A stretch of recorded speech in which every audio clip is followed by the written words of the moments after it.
All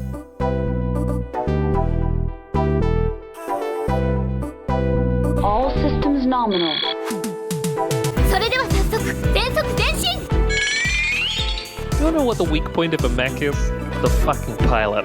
Get away from her, you bitch!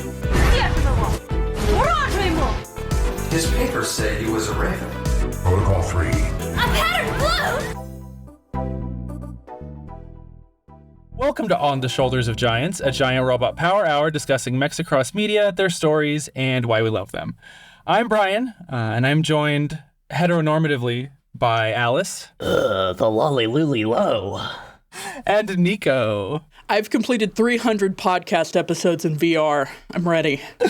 This time around, we are discussing a game that imagines a world in which our elites even pretend to care about an environmental disaster. Metal Gear Solid 2, Sons of Liberty. Let's launch into it.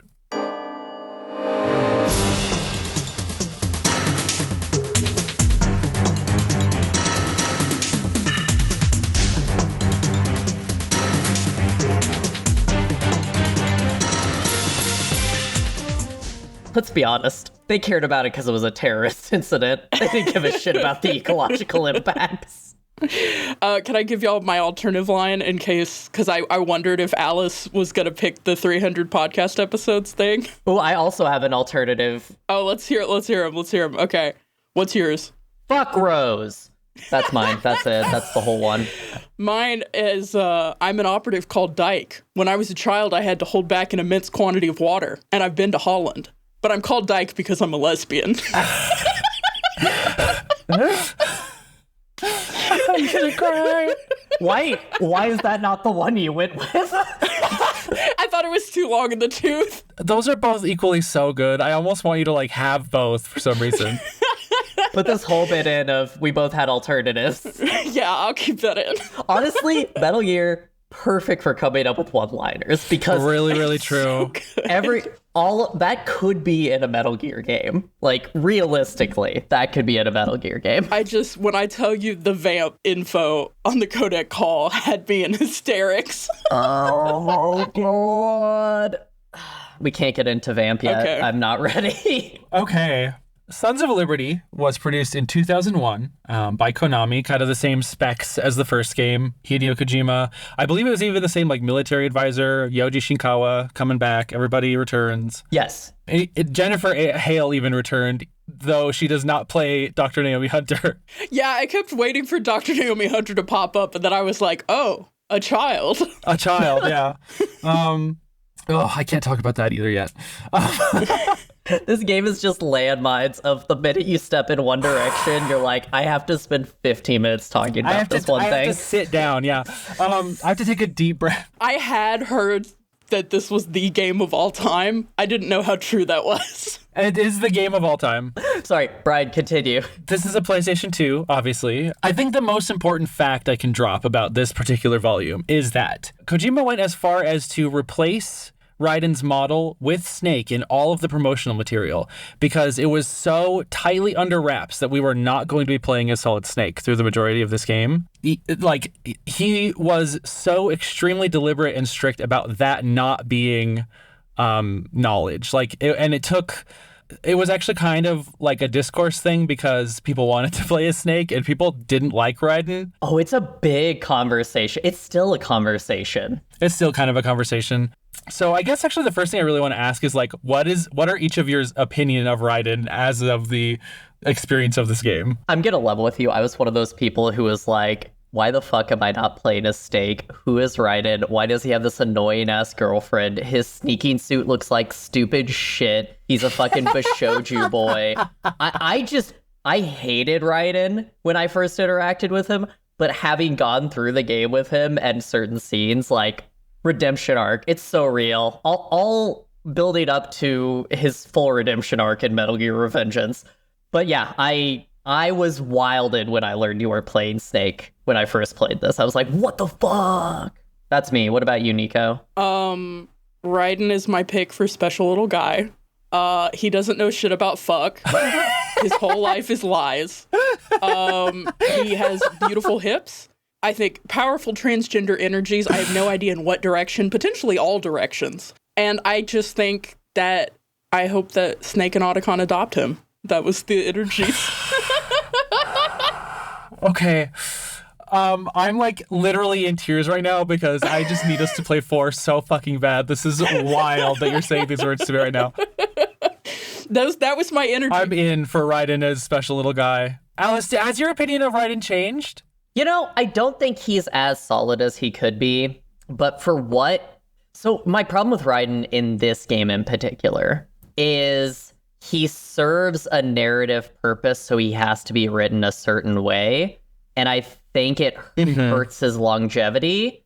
But as a character in the franchise, I think he has really found his place. And I think he's one of the few people in the franchise that I'm going to come out and say it. Raiden did nothing wrong in all of this. In every game, I support Raiden that. has done nothing wrong. He is one of the few infallible people. I don't know anything else about Raiden, but I believe that. I don't think Raiden did anything wrong. I have so many emotions about Raiden, and I think coming back to this game... How did you feel, Brian? Like, thank you were for in asking. I was in this. I think, at least as far as I can say, like, as to where we are in the franchise right now, I was kind of delighted as someone who's interested in stories and likes to tell stories. I was immediately kind of, charmed by again, yeah, he doesn't know shit about fuck.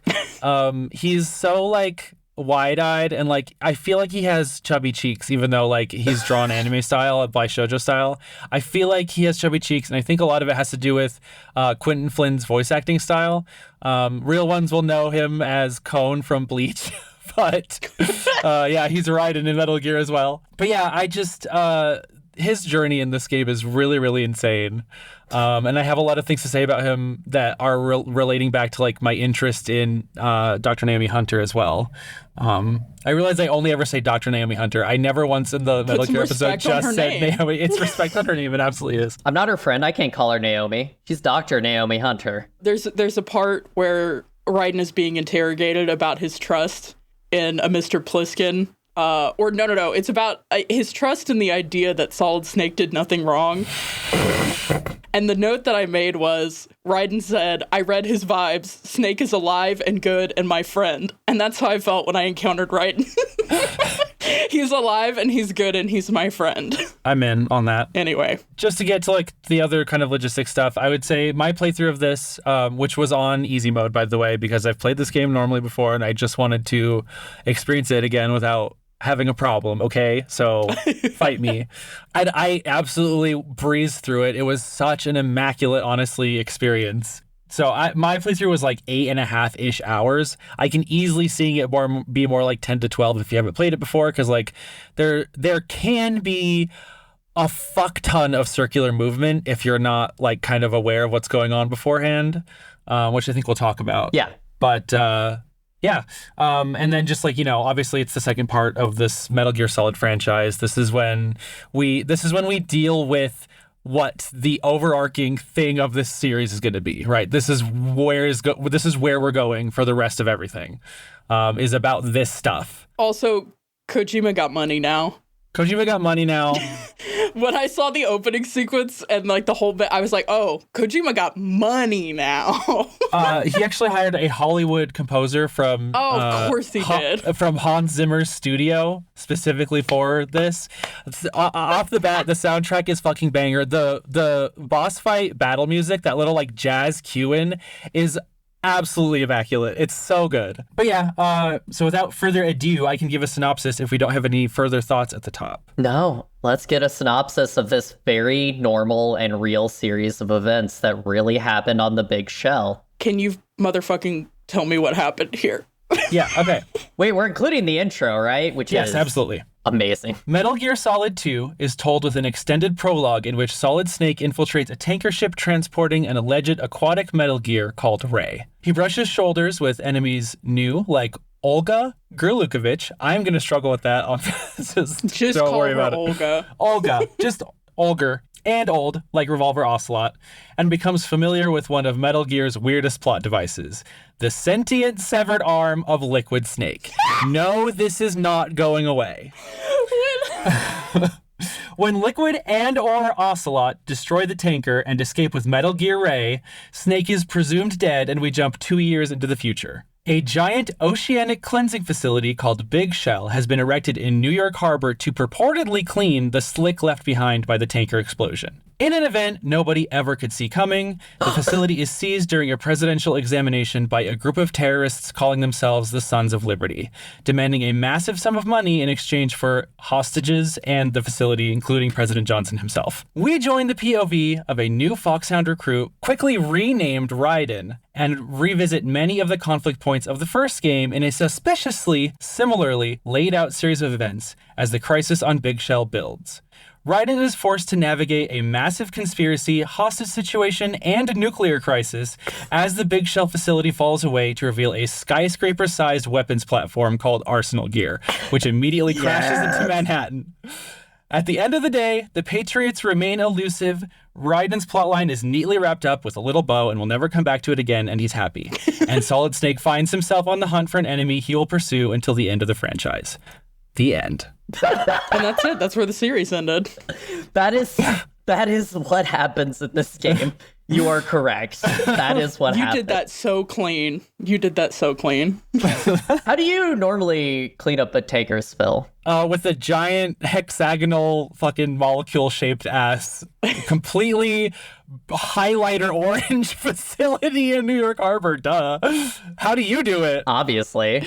No, usually what you do is you leave it to ExxonMobil, who will definitely take care of it completely, and they set up a giant pool noodle circle and kind of try to scoop all the water out while crying and telling people that this is the reason they deserve more tax breaks. So I was really surprised that there was like a government facility. I expected pool noodles. Yeah, so I think we'll take a break and then we'll come back and kind of try to do this, okay? We're gonna try to do this. Hey, Nico here in the break. Just wanted to let you know that while this is a podcast and we'll always do our best to describe visuals we're commenting on, we'll also include links to the mechs and images we discuss in the show notes and post actual photos on our show website. Along with that, make sure to check the show notes for content warnings as appropriate to the episode. That's all for now. Back to the show.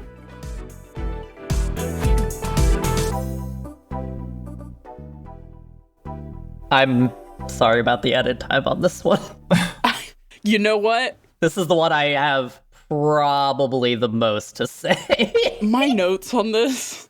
I thought the weirdest shit I was gonna experience happened within the first 3 hours. It did not. Nope. So, something I want to talk about the tanker incident, the Manhattan incident, as it's referred to in the game lore, in the Metal Gear Solid lore. So, did you know, here's one of, I love Metal Gear Solid fun facts, that this was released as a demo prior to the game, just part of the tanker segment. Like, that was a demo. So when people were like demoing from their PlayStation magazine, they were like, oh cool, I get to play a snake. And you get the game and you can play the demo segment and then you're like, oh. Yeah. Anyway, the tanker. I just want to say off the bat that the tanker is like, it's one of those, what do you call it? It's like, we just recorded the Iron Widow episode, and I was talking about how important the Yangguang prologue is in that, and like setting exactly what we're going to experience with the main character of that. Yeah. I think this also is so important, not only as a demo, but as kind of a prologue, because it does, when we suddenly switch to Raiden's perspective, and Raiden is even at first called Snake, and Quentin Flynn is absolutely doing a Snake fucking voice for the first couple of lines, it kind of like absolutely resets your perspective, and it makes it clear that this game is, and I will come back to this phrase, I think, speaking in the language of sequels in a way that is like so interesting to me. And so the tanker is like part of the essential cornerstone of that, I think. But yeah, you are Solid Snake, you are infiltrating this tanker, you are trying to get photos of Metal Gear Ray, because philanthropy is what? See, this is funny. So I knew more about kind of the setup for this game than I did about the last one, just based on the source of my knowledge. But it was really funny. I think this intro does a really good job of dropping you in media res into the idea that it's like, okay, since the last game, Snake and Otacon have created something very special together. But like they've come together, they're working together, and like you get a lot of lore in these first few minutes, but also it's just kind of delivered like, oh yeah, welcome back to the mission. Like this is the latest mission. There's an easy rapport between Otacon and Snake that I noted down because obviously in the first game, Otacon is very kind of, what can I do to help? And in this one, Otacon's like, all right, motherfucker, I hacked the Pentagon. Here's our report. Please don't do weird shit. Please don't send me weird pictures. And then of course you send him weird pictures later, but Yeah. No, you have to send him weird pictures. Okay. But it's very funny because you can tell kind of from Otacon's increased confidence that they've been doing this for a while. And I really like how it kind of sets up the stakes for the rest of the game. Yep. Also, you immediately meet a woman. You immediately meet a woman. Olga. We meet Olga. My Russian bride. Olga is so Olga, like just off the bat, Olga is our cyborg ninja of this game, and she has such a more satisfying and fun journey than Frank Yeager got, just because we got to meet her and know her before like the whole She's thing kind of happened. like a mix of cyborg ninja and Meryl. You know, the like Yeah, I'm absolutely. a competent woman in the military. I'm a little sexy. Like him hesitating to shoot her on the tanker, very reminiscent of the Meryl interaction. Of course, this entire game is a reference to Metal Gear Solid 1. Mm-hmm. This is just So and that is, and like I said, speaking in the language of Speakles, that is something that like will in like the kind of last breaths of the game kind of like retroactively blow your mind about in a way that I think is like really interesting, especially for 2001. Because I feel like, you know, we've had a lot of like weird meta, like things that are hyper aware that they are an installment of something. Do you know what I mean? Mm-hmm. This is such a competent fucking story. And in a way that like, again, like the way that it knows it's a sequel is it is also going to way more competently tell the story of the first game, which was like just, I mean, confusing. Like, yes. you know? It's interesting to see her crop up. I will say I really like the confrontation she has when Snake hesitates to shoot her, and then they have this confrontation where he's basically disarming her, where he's like, okay, throw your gun over the side slowly. Okay, now you have a knife there. Can you pull that out and then throw Yes. it? No, not towards me, you know, off the ship. And there's this whole like, she's treated so much more dangerously than Meryl ever would have been. And then, of course, that pays off because then you immediately engage in a fight with her when she holds onto the knife and then, you know, tries to get the upper hand. I was immediately way more invested in her as a character, you know? She's so I much was cooler. interested. Because what actually does happen there at that knife exchange? Her fucking knife is a single shot gun. I didn't catch that, but that makes more sense. It's easy to miss, but as she's discarding the knife, she fires at him from the hilt, and you can see the barrel in the hilt smoking as she. Oh, yeah, like, that's kind of, right, because Yeah. she's like, oh, you actually dodged my shot. Most people don't dodge that. Yeah. Oh, okay. I'm putting it together. It's so sick. She's so much cooler than Meryl right off the bat. Like, you know what I mean? In just a way that's like, it's not like stoic, you know, wordless female who's just there to like murder people. It's dynamic and it's interesting, and she is directly like part of an effort, I think, to expand what the enemy was in the first game. Do you know what I mean? We just know that they were like Russian backups and genome soldiers. Yeah. Right. Otacon has friends in the Spetsnaz. That's what we knew. Ocelot. Ocelot. That would be a funny Otacon twist. knew friends in the Otacon Spetsnaz. has friends in Spetsnaz. Yeah, a couple of things that happen on the tanker just before we get to like the obvious big Yeah. thing. So obviously Snake gets there, and then terrorists also get there, and the terrorists are of course led by Revolver Ocelot, who spies on Snake in the first cinematic and is like by himself in the back of a chopper. And is just twirling revolvers to himself, talking to himself, watching Snake over binoculars. It is pretty great. I think like 6 times in this note document, I just type all caps Ocelot moment. And this was the first time I typed Ocelot moment. Another fun thing is that Snake actually has the stealth camo, but immediately breaks it because he just jumps from Washington Bridge onto the fucking tanker. In a obvious Terminator reference, which did make me laugh. This was big. Technology jump, texture jump. They have so many more polygons to work at. This part kind of, I think it works to the narrative, but it also like it informs a lot of the later games. So this is the closest to real Metal Gear gets, We're in New York Harbor. We're on a bridge we know. Yeah, the Verrazano. We're jumping onto a tanker. It's the United States Marine Corps. Like, these are all, it's the Spetsnaz. Like, everybody is dressed in their generic things. Everybody is using things. Like, it is very realistic. And you know this city, you know this bridge, right? And that kind of takes me out of it a little bit in this sequence, because Shadow Moses, I don't know what Alaska's like. Probably like that. You probably have to blow open doors with C4. I don't know. But in later games and after this, like, places become more like an amalgamation of ideas, like 3 and 4, not to get into them, but like this is the closest it gets to real. You're absolutely right. But it works for it, because New York is absolutely the most real to life backdrops that we get in these games, I think.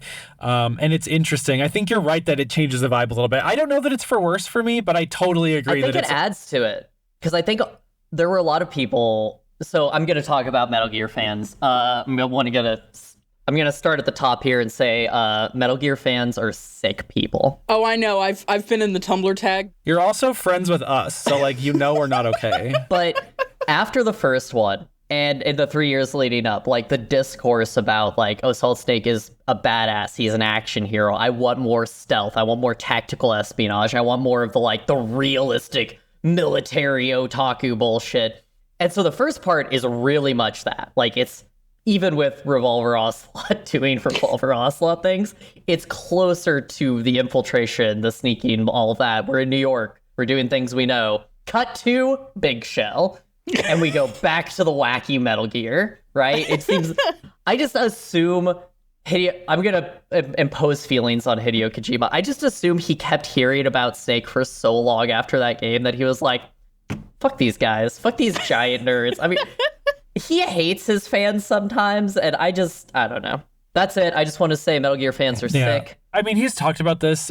This was really, there was a point in the franchise at which Hideo Kojima wanted to leave Solid Snake behind. He wanted to tell the Metal Gear story, but he like felt that it would be like contrived to have Solid Snake continue to be involved in things. And so, like, he really wanted to take a diversion. It's interesting. I don't know. Well, he routinely comes out after these games and says it's the last Metal Gear Solid, because Solid is Solid Snake. This series is the spin-off of the original 2 SNES games, and his original idea is to do other ones, Metal Gear whatevers, right? And so, unfortunately, Konami, fuck Konami, this is at the top of the episode, fuck Konami. Yeah, once again, fuck Konami. Fuck Konami. Said, we gotta milk that cow more. They said, we have to milk Snake more.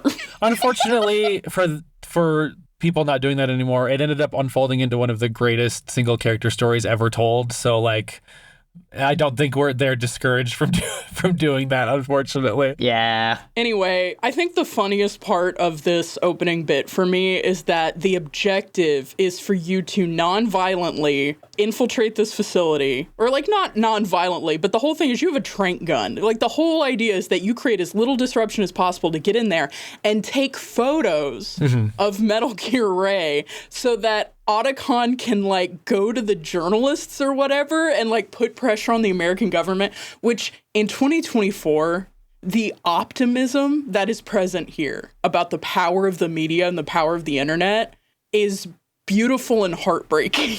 It's beautiful and heartbreaking, and I will have so much more to say about that later, but like, it is so apparent here that we are supposed to be very suspicious of the Marines. So Metal Gear Ray, the purported Metal Gear Ray, which we see right away, is the property of the Marines. It is a Marines project. Metal Gear Rex was an Army project. Yeah, that was an interesting detail. We are supposed to be extremely suspicious of the ways in which military and political leaders just trade blows at each other. Like, they're not opting for the safety of people or the furthering of like civilization. They literally just want to put their name on a big machine. Yeah, there's United States military faction infighting. I do think another thing we kind of went over really quickly, it's revealed in Otacon's kind of like exposition dump at the beginning that Ocelot sold the plans for Metal Gear Rex, and now it's like Metal Gear is everywhere. We got Metal Gear in the streets. Kids are getting a hold of Metal Gear. Basically, they say it's like pretty much any organization with a certain amount of capital and material is like putting together a version of a Metal Gear. Yes. And I thought that was really funny because I was just like, oh, They're just on the street. We got guns on the street. Because I kind of gave it away at the last episode. Metal Gear Ray is my favorite Metal Gear. It's very valid. Just off the top, love this fucking thing. It is such a joy to see it in the hangar. I love to take pictures of her. She has hips. Everyone in this has hips, which Everyone in this has hips. Snake's ass cheeks, by the way. Just Snake's ass cheeks, that's all. Yeah. The arms on the Metal Gear Ray, I get the purpose of why it has those, but it always just looks like a kid who's just flapping their arms up and down like, oh boy, I'm excited. My note on Metal Gear Ray, with all respect to Brian, with nothing but respect for my co-host, is chicken. Because it just reminds me of a It's a plugged true. chicken. It's a chicken. Okay. Taker. Ocelot betrays everyone. Wow. Who is still trusting the quadruple agent, Revolver Ocelot, who talks to his arm? Who is the person who is like, this is the guy? I had a moment when it's revealed that Ocelot's arm is haunted.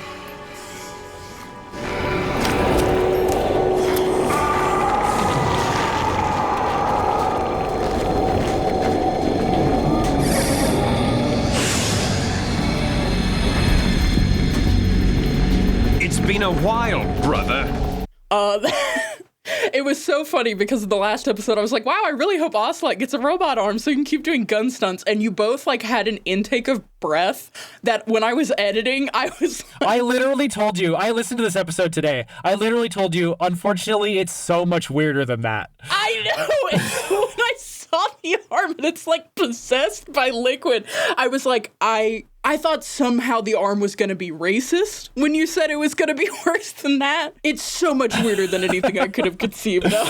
So, Ocelot begins speaking with Liquid's voice actor, which is so funny. I hate when my arm takes over. Ocelot is working for a third party. He betrays the Russians. He does a fucking sick, the coolest thing he's ever done in the franchise so far. He throws his duster off and shoots two people through it. Real cowboy shit. I did love because there's this moment where Galukovich is like, when did you turn? And my only note is he's literally wearing spurs. And I don't know what I meant by that. OSG episode 14. Do not confront a Texan in private. They are the most treacherous Americans. But I think it's just that, like, this is the Russian cowboy who speaks with an Ivy League accent. His whole life is incoherent. Why did you think he was on your side? I have a grand unified theory, and I think that this line that he says he abandoned her in the Cold War, I have a grand unified theory that this line is why Metal Gear Solid 3 happened. We'll talk about that more later, obviously. Yeah. I also think Hideo Kojima has a hard-on for the Soviet Union, but... Who doesn't? Ray is curvy, she's busty, she has a cool head shape, she's got tiny steppers. Little feetsies. Okay, we have to move on from the tanker, but I have to do two more very small things. First thing, this is the only time this happens in this game. When you save as Solid Snake in the tanker, you're saving with Otacon. I love it. And Otacon tries to do the Mei Ling thing of giving you an inspirational quote, but they're all bullshit, and he just rambles. It is genuinely hysterical. They are all full bangers. Anyway, everything goes wrong at the fucking tanker. It's Snake's no good, very bad day. Second thing I wanted to hit really quick. Goes great for a Revolver Ocelot. Every day is a wonderful day for Revolver Ocelot. He basically never stops winning.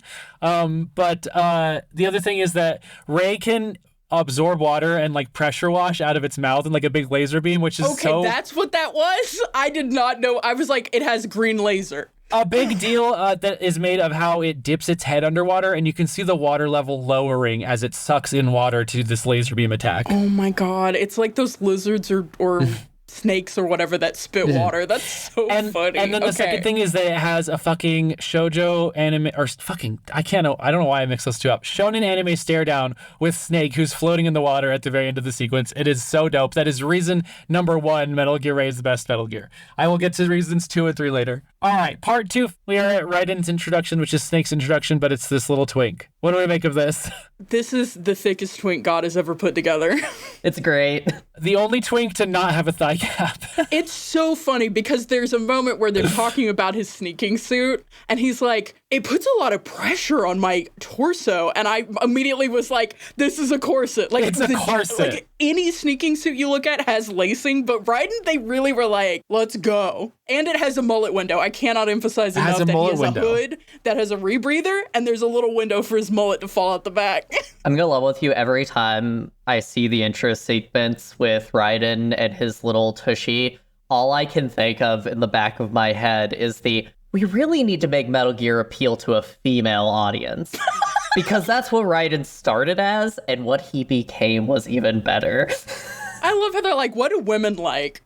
Pretty boys. The shoujo boys. Yeah. A himbo. An absolute himbo with thighs that could shatter the world. Don't know nothing.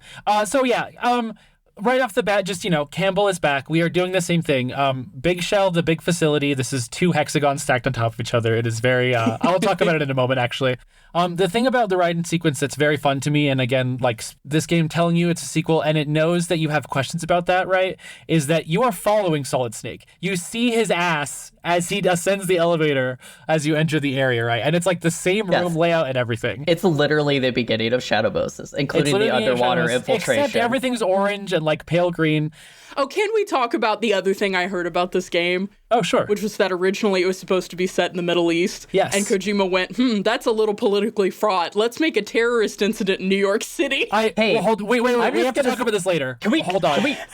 Is that later? Because I have images I need to talk about. We need to do it at the end because I have a really specific thing to say about the end, like the last act. Pin it. But let's keep moving. We got Raiden. Raiden is getting called on the radio by the Colonel, and also his save girl is his girlfriend Rose, which I immediately gagged because it felt like a Rose and Jack Titanic reference. It is. It absolutely is that.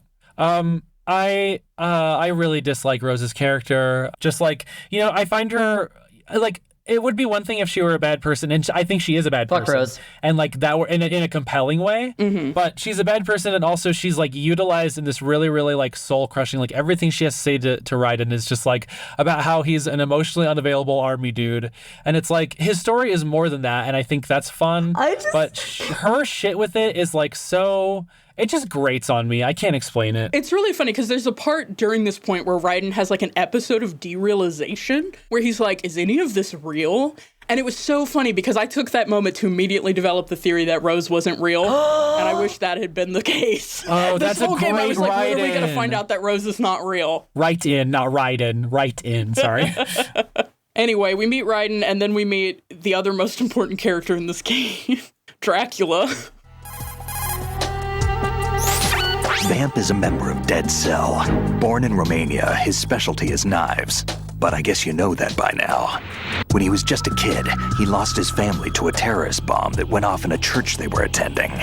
His body pierced by a crucifix, Vamp was buried under the rubble for 2 days before he was finally rescued.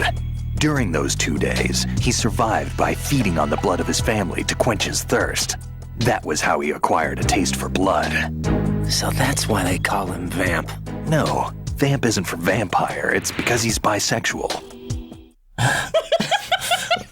We got Dracula in here. We got those Ferratus. We got Mansquito. We got those Ferratus Pro. Okay, let me tell you something. Yes. Who voices Vamp? Phil Lamar. Phil fucking Lamar. Yeah. I kind of didn't remember that, and I was really blown away. He's doing the damn thing. He did the damn thing. Vamp fucking rules. I'm gonna disagree, but I am so sorry. I get your point. Like, I have to say this now. I love Vamp. I love Vamp. I love the fact that there's an exchange where he's on the radio where he gets called and they're like, Vamp, and he says, yeah, queen. And I was like, are these stateless terrorists or a friend group? He literally, yes, queen. Yeah. Oh, this is a queer friend group. Yeah. Dead Cells is just a queer friend group. Dead Cells, the 4 bosses in this game are called Dead Cells. Yeah. And we're part of the terrorist organization Sons of Liberty. Yes, they and they are, their shit is complicated, and I think we can talk about it at the end also, but they are basically like, in a very literal way, supposed to be our foxhound in this situation. Yeah. In this sequel situation. And so, like, you know, a couple things I want to see as we kind of go through the first arc here, which is basically just like you get to Big Shell. One of the Dead Cell members goes rogue. His name is Fat Man. He's an explosives maniac. He has a Ted Kaczynski moment, which who among us? Whomstead among us. I actually think his design is super cool. It just sucks that he's just like a bunch of fat jokes. I'm like annoyed about his name, and I'm like annoyed. Well, it's a reference. It's a reference to the nuke. It which is. I picked up It on. absolutely is. I have heard very good theories about how Fat Man is the personification of meme as it relates to the Metal Gear Solid franchise. And I think I agree with it. I could believe it because for listeners who haven't played it, this man roller skates. He's in like a full bomb disposal outfit and roller skates. He drinks a daiquiri, roller skates with a bendy straw. Dagger with a bendy straw. He wears an EOD bomb disposal suit without the helmet, and he's just a bald He fat is so guy. like LAWL lol, so random raw XD kind of fucking weird shit. It's so, and I think it's genuinely so funny because he's such a haunting presence. Like you don't see him until you've disposed of all the bombs, like dealt with all of the ways he threatens the entire shit, right? Oh my god, we cannot forget. He does wear cologne. And he clones his bombs. That's his, because every bomb maker has a signature except for Ted Kaczynski, and that's why you never trust your brother with the location of your hunt. I'm often saying this. Many such cases. Also, of course, Solid Snake is here. Yeah, Solid Snake is here, and Solid Snake is doing the same thing he did to Meryl in the first game, where he's like, okay, rookie, what do you even know about anything? And of course, Raiden is like, well, I have over 300 VR missions or whatever. And then Snake says, possibly the funniest sentence. It can't actually be the funniest sentence, but I did write it down. A virtual grunt of the digital age. War is a video game. It's good. I want to talk about Snake in this game. So first off, it's not Snake, it's Pliskin. It's Iroquois Pliskin until it becomes JG Pliskin and Iroquois vanishes, and I don't know what the fuck that was about. I want to talk about it. So in Escape from LA, the character's name is Snake Plissken. Yes. His character name in this is Iroquois Pliskin, which in the Algonquin language, Iroquois means snake. So he's just Snake Plissken. Okay, that's actually pretty good. Okay, weird Kojima W. It's really good because also this game is just Escape from LA. Like, Escape from New York very specifically, I think. This is Escape from New York, yes. 100%. So, you know, throughout this, of course, again, we are getting the sequel vibes. We get a bloody hallway, except it was Vamp this time. Not. I expected it to be Olga when I first came through here. Really? And I was like surprised that it was Vamp because she's the ninja. Like the ninja does this. This is what the ninja does. For me, frankly, you don't know she's a ninja until way, way later. She was not giving me any ninja vibes. It's genuinely kind of a surprise that she's a ninja. I think for a lot of the game, and I obviously knew it was gonna happen. I loved every minute of her everything. We got Russian cowboys, we got Russian ninjas. We got Russian ninjas and Russian cowboys, and we got Russian ninjas fighting Russian cowboys. War is hell. There's a moment where she comes within centimeters of getting his arm again. It's so funny. I was like, oh. So yeah, that happens. That's kind of like our big like long introduction. I think we need to focus on Fat Man because this is where we get a really cool sequence with his mentor and like the guy on bomb construction and disposal. I believe that's Peter Stillman, yep. I really like this character and I hate what they do to him. He deserved better. But like he's in there. Apparently SEAL Team 6 brought him in, or SEAL Team 10, whatever the fuck. Yeah, SEAL Team 10. They brought him in. Very important.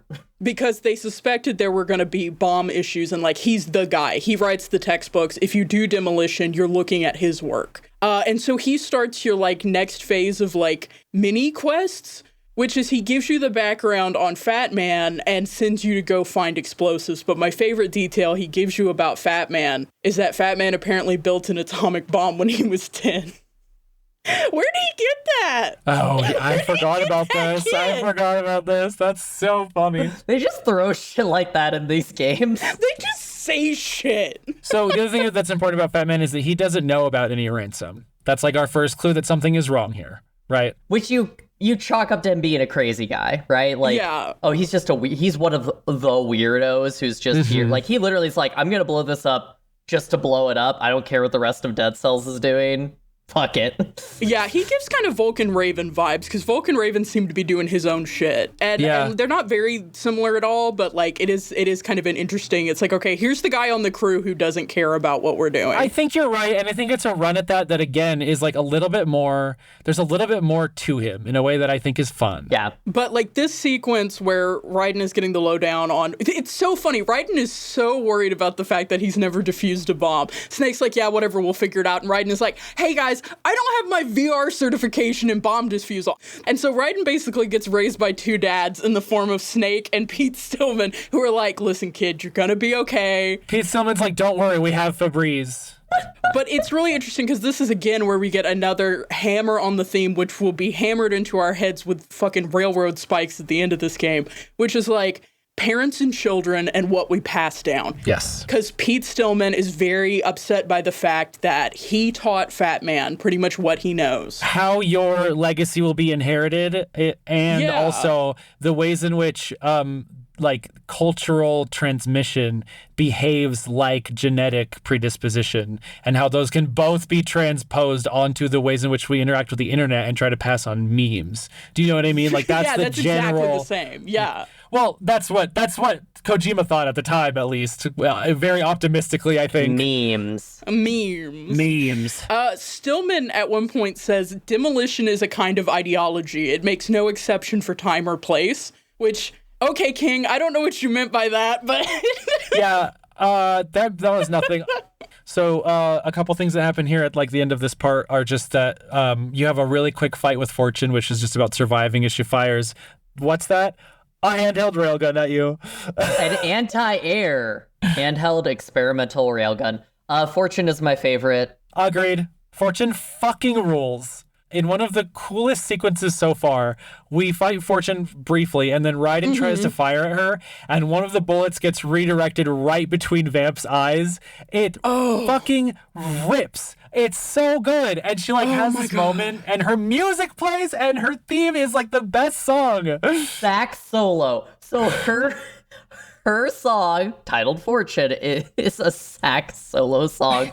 I love her. Good. Every line she said, when she's talking in this moment, she's just like, today. This voice actress had rent due. She says, as the Navy SEAL Team 10 is approaching, she's like, today is another bad day. Is there anyone who can give me happiness? Her happiness is dying. She just wants to fucking die. I didn't super love that. Like, she rolls up on screen, she's extremely cool, and her whole thing is like, hey, would somebody please kill me? I feel like it pays off better later. She gets more extrapolation, but as an intro, I was like, damn, this lady rules. I wish she wasn't in a bathing suit, but it's Kojima. And then she's like, hey, would anybody fucking kill me? I think you're right that like the back half of her arc is kind of redeems this in a way, but I also kind of like this by itself a little bit, just because I think that divorced from the kind of representation angle and like the kind of fact that, again, none of the women are either not gonna last or they're treated like little baby shitheads. Yeah. And then not last. But aside from that, I think just the concept of someone who like, she's introduced, like everyone's firing at her. It's like super sick. Like none of the bullets are hitting her. People try grenades. It's a dud. It's like everything is like, it's very Psycho Mantis. Like she is very purported to have like telekinetic powers that like. It's very box hound. And to have those and not be able to turn them off and to like feel the way that she feels about like the way that things went down with her father. Yeah, her father was the Marine commander on the tanker that got destroyed and the he Marine died. Commandant. Thank you. But the concept of that fucking whips ass to me. So I like really kind of enjoyed that angle of it. Here's the metaphor, right? Every member of Dead Cell is a vampire, and they're all the different stages of vampire acceptance. So Fat Man went crazy. Fortune just wants the sweet release of death, but can't do it to herself. And Vamp is just living his best vamp life. Not even a metaphor there. And Solidus has bara titties. That's the other stage of vampirism. I love Vamp and Fortune. They are so much... They have such a great dynamic, and there's a moment where, so it looks like Vamp has been killed, and he's taken Fortune's death, and it's super dramatic, and like the acting from Fortune's voice actress is incredible. Like she's having a breakdown. He's so good. And then Vamp opens his eyes, and he says, there's no need for sorrow, queen, which is what I also say whenever Alice has a bad day. Shut the fuck up. Every time Vamp comes back from dying, he has a banger fucking line. There's another one later. So good. There's another one later where he turns around. Because actually, Raiden leaves before you see this scene, so Raiden actually doesn't know he didn't kill him here. He turns around later when Raiden confronts him and says, "Hell had no vacancies." I know! Fucking banger!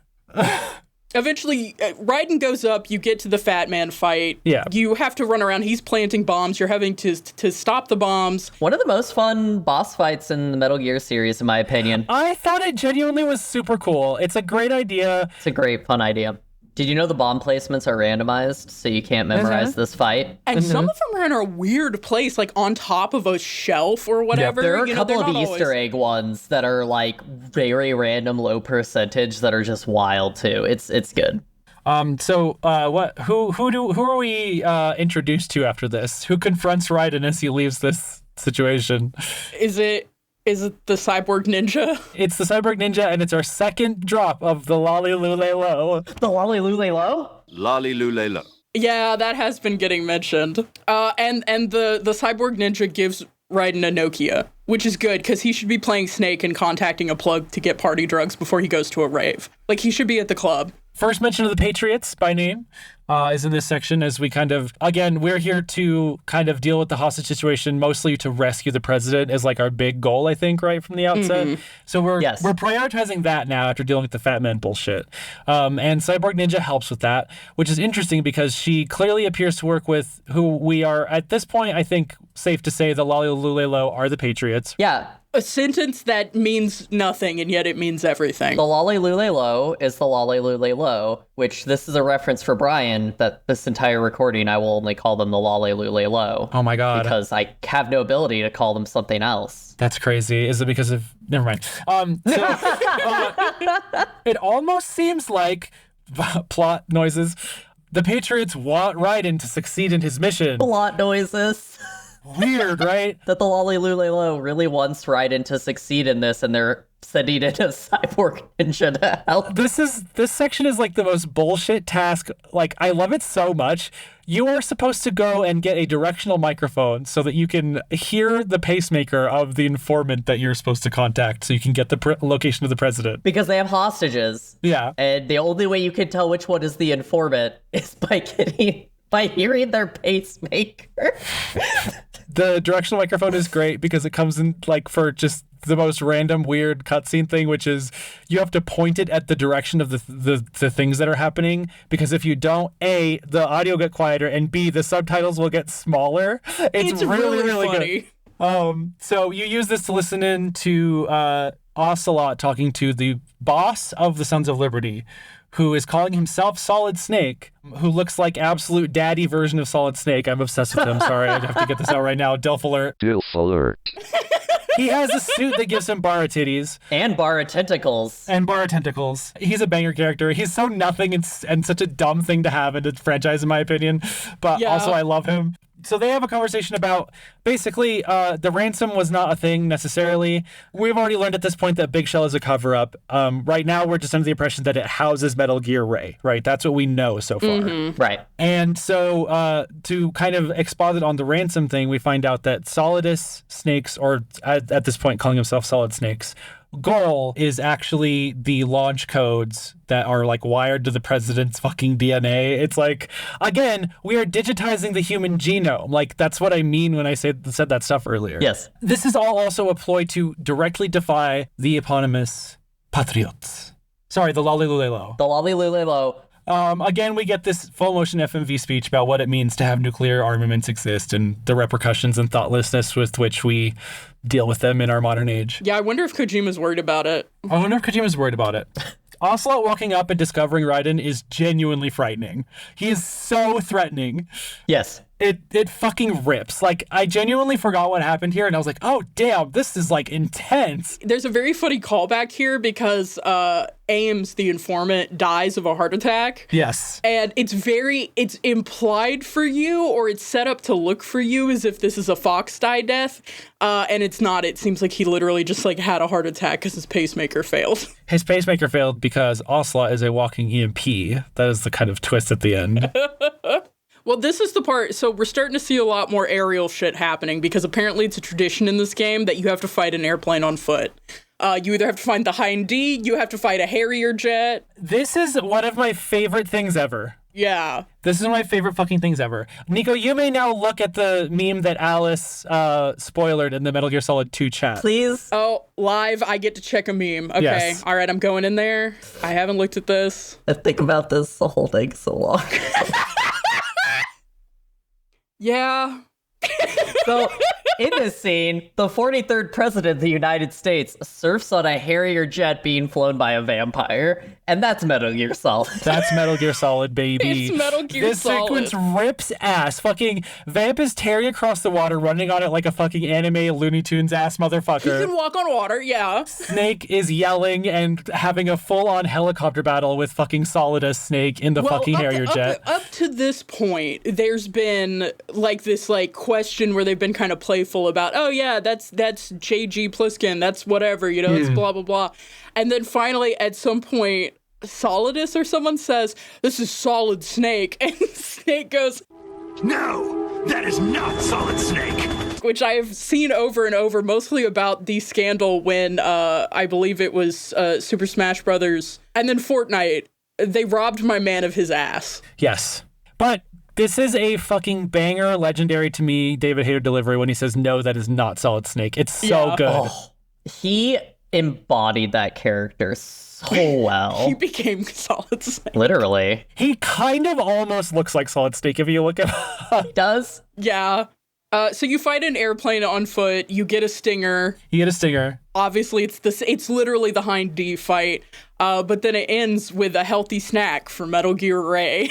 This is reason number 2, Ray is the best Metal Gear. In a fucking fully blindsiding moment, Ray jumps out of the water and snatches the Harrier jet up helpfully to recover it out of the air and dives back underwater. It is I was literally jumping up and screaming. I forgot about this. Like, it was so fucking sick. I just want to say, just little aircraft maintenance tip. You don't want to submerge your plane underwater. It is not good for the plane. There's a whole bunch of stuff that happens during this part. We get a lot more Otacon and Snake interacting, and this is kind of where we get the backstory, because like Snake and Raiden are talking about like why Snake is even there and why he cares about this mission, because like Raiden was assigned to it, but he's like, why the fuck are you here? And we find out that apparently Otacon found Snake drinking himself to death in Alaska and said, the future's real, there's hope. And Snake said, let's get married, aka let's join a non-governmental organization called Philanthropy committed to stopping Metal Gears. Hey, what does he say when he's introducing Otacon to Raiden? He says, meet my partner, Otacon. Yeah. He says, meet my partner, Otacon. A word? Meet your third dad. Meet your third dad, Otacon. So Otacon says specifically, he says the theme of this game, which is, we have a responsibility to keep track of the mistakes we've made as a species and to enable future generations to stray from repeating them. Yeah, I love that. It's so good. We proceed to the president, who does what upon... Who does what? What does he do? What does he do upon meeting Raiden for the first time? Pop quiz. I cannot believe that Donald Trump was not the first American president to grab someone by the genitals. Grab Raiden by the pussy. That's what I've always said. He sees Raiden. And there's a lot going on for Mr. President. I think we've outlined some of the major concerns for Mr. President. We're about to learn a lot more. But item 1 on meeting Raiden is that he just runs up to him and grabs his dick. And then they just keep going.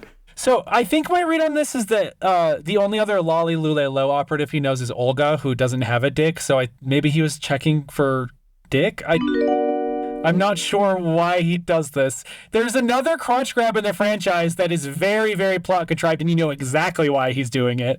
But this is not that one, and I don't understand it. See, everyone thinks that, you know, like, if you let trans people into spaces where they can be safe, that this is what's going to happen to you. No, this is what the president would do to anyone. You need to know that. Joe Biden sexually harassing skeleton spies. So from the theory I've heard, which Metal Gear Solid fans will do anything but say that Hideo Kojima is a misogynistic person who has weird focuses on genitalia. is that the Lalilulilo agent that the president is going to meet is supposed to be a female agent. Yeah. AKA Olga. So he's checking. Like, nope, he's checking. And Ryan's androgynous, so it's like, oh, maybe deep voice. It happens. Wearing a corset. So I have to talk about something really important here, which is, we get the exposition dump about the Patriots being the super elite that controls society. We also get This is a big neoliberal world order conspiracy thing. It's very much that, and it's also the moment where we understand one of the most important differences between Raiden and Solid Snake, which is that Solid Snake receives exposition dumps by repeating the last thing the person said with a question mark at the end. Yeah. The Patriots, Shadow Moses, Black Project, Metal Gear Rex. Yeah. Raiden receives exposition by going, what? And, My beautiful son who doesn't know fuck from shit. But we find out the only thing that can... Yeah, there's a thing called Arsenal Gear, which is the thing that this is what the Navy was building, right? Yes. This is the Navy. The U.S. Navy. The Navy was building Arsenal Gear. It's basically a big AI supercomputer weapons platform blob that doesn't look attractive. That's their version of Metal Gear. Whoa! But Nico, it's a horseshoe crab. Oh my god, I'm so sorry for anything I've ever said. It is a horseshoe crab. Oh my god, sorry, that was a quick pivot, but I love horseshoe crabs so much. It is a horseshoe crab, and I love it. Arsenal Gear fucking rules. It's hard to tell because, like, it's black and the sky is gray and the ocean's gray, but, like, and it just kind of looks like a blob. But when you look at the diagram of it in this exhibition moment, it is horseshoe crab shaped. That's fantastic. But the only thing that can stop Arsenal and total world domination is the internet. Arsenal Gear is also a supercomputer meant to control the flow of information on the internet. But yeah, my note is they should have just invented social media. Yeah, I wrote your note and I was like, yeah. See, every time that you create a NeoCities website about some horse shit that you half complete, you are directly undermining the neoliberal world order conspiracy. So keep going out there and posting rotating gifs of transparent sandwiches. Can I do my 5 minutes on the Lalilulilo in the context of it? I'm going to keep it to this game. I'm going to just start with this game. So in the first Metal Gear, who is the villain? Liquid. Yeah. Exactly. In Metal Gear Solid 2, who is the villain? I hate to bring it to you, but Liquid. I was about to say, in a weird way, Liquid's arm, but also a shadowy cabal. Yes, so what we introduced and what I think... It comes up more in later series, but the Lalilulilo is the big baddie. So, like, a lot of what Raiden goes through and what we as players go through is that things are being manipulated in this world, in this video game, so to say, that some shadowy cabal, some Hideo Kojima is controlling completely. And we don't know what the fuck's going on. So, not to go... I don't know enough about psychology, but, like, humans want to make sense of things, and we see this a lot, like, in where we're at in a modern hellscape of people don't want to just believe that all of these terrible things are individual people making choices. They want to believe that there's a deep state cabal that's running and pulling the strings, and that they have a giant Arsenal Gear under Big Shell that has a supercomputer that's going to control the internet and control our minds.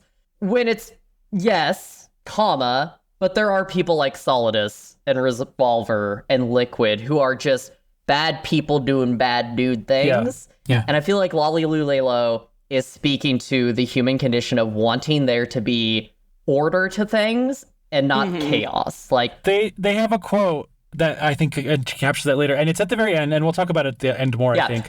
I just want to lay that groundwork. Totally. And I think it's relevant to what you're saying, which is what I'm going to say now, which is that they say to Raiden, you do not have the qualifications to exercise free will. And I think that's a fucking banger line, first of all. Banger line. But also, I think it's very relevant to what you're saying is like the usage and intention of the deployment of the Patriots as of this game. As of this game. Just up front, and I think this is just anybody knows this from osmosis, like the rest of the franchise is going to be about the Patriots in one way or another. And that's not a spoiler necessarily, because I think that there's a really interesting way that Hideo ends up tackling it from two different directions, like chronologically. That's so interesting.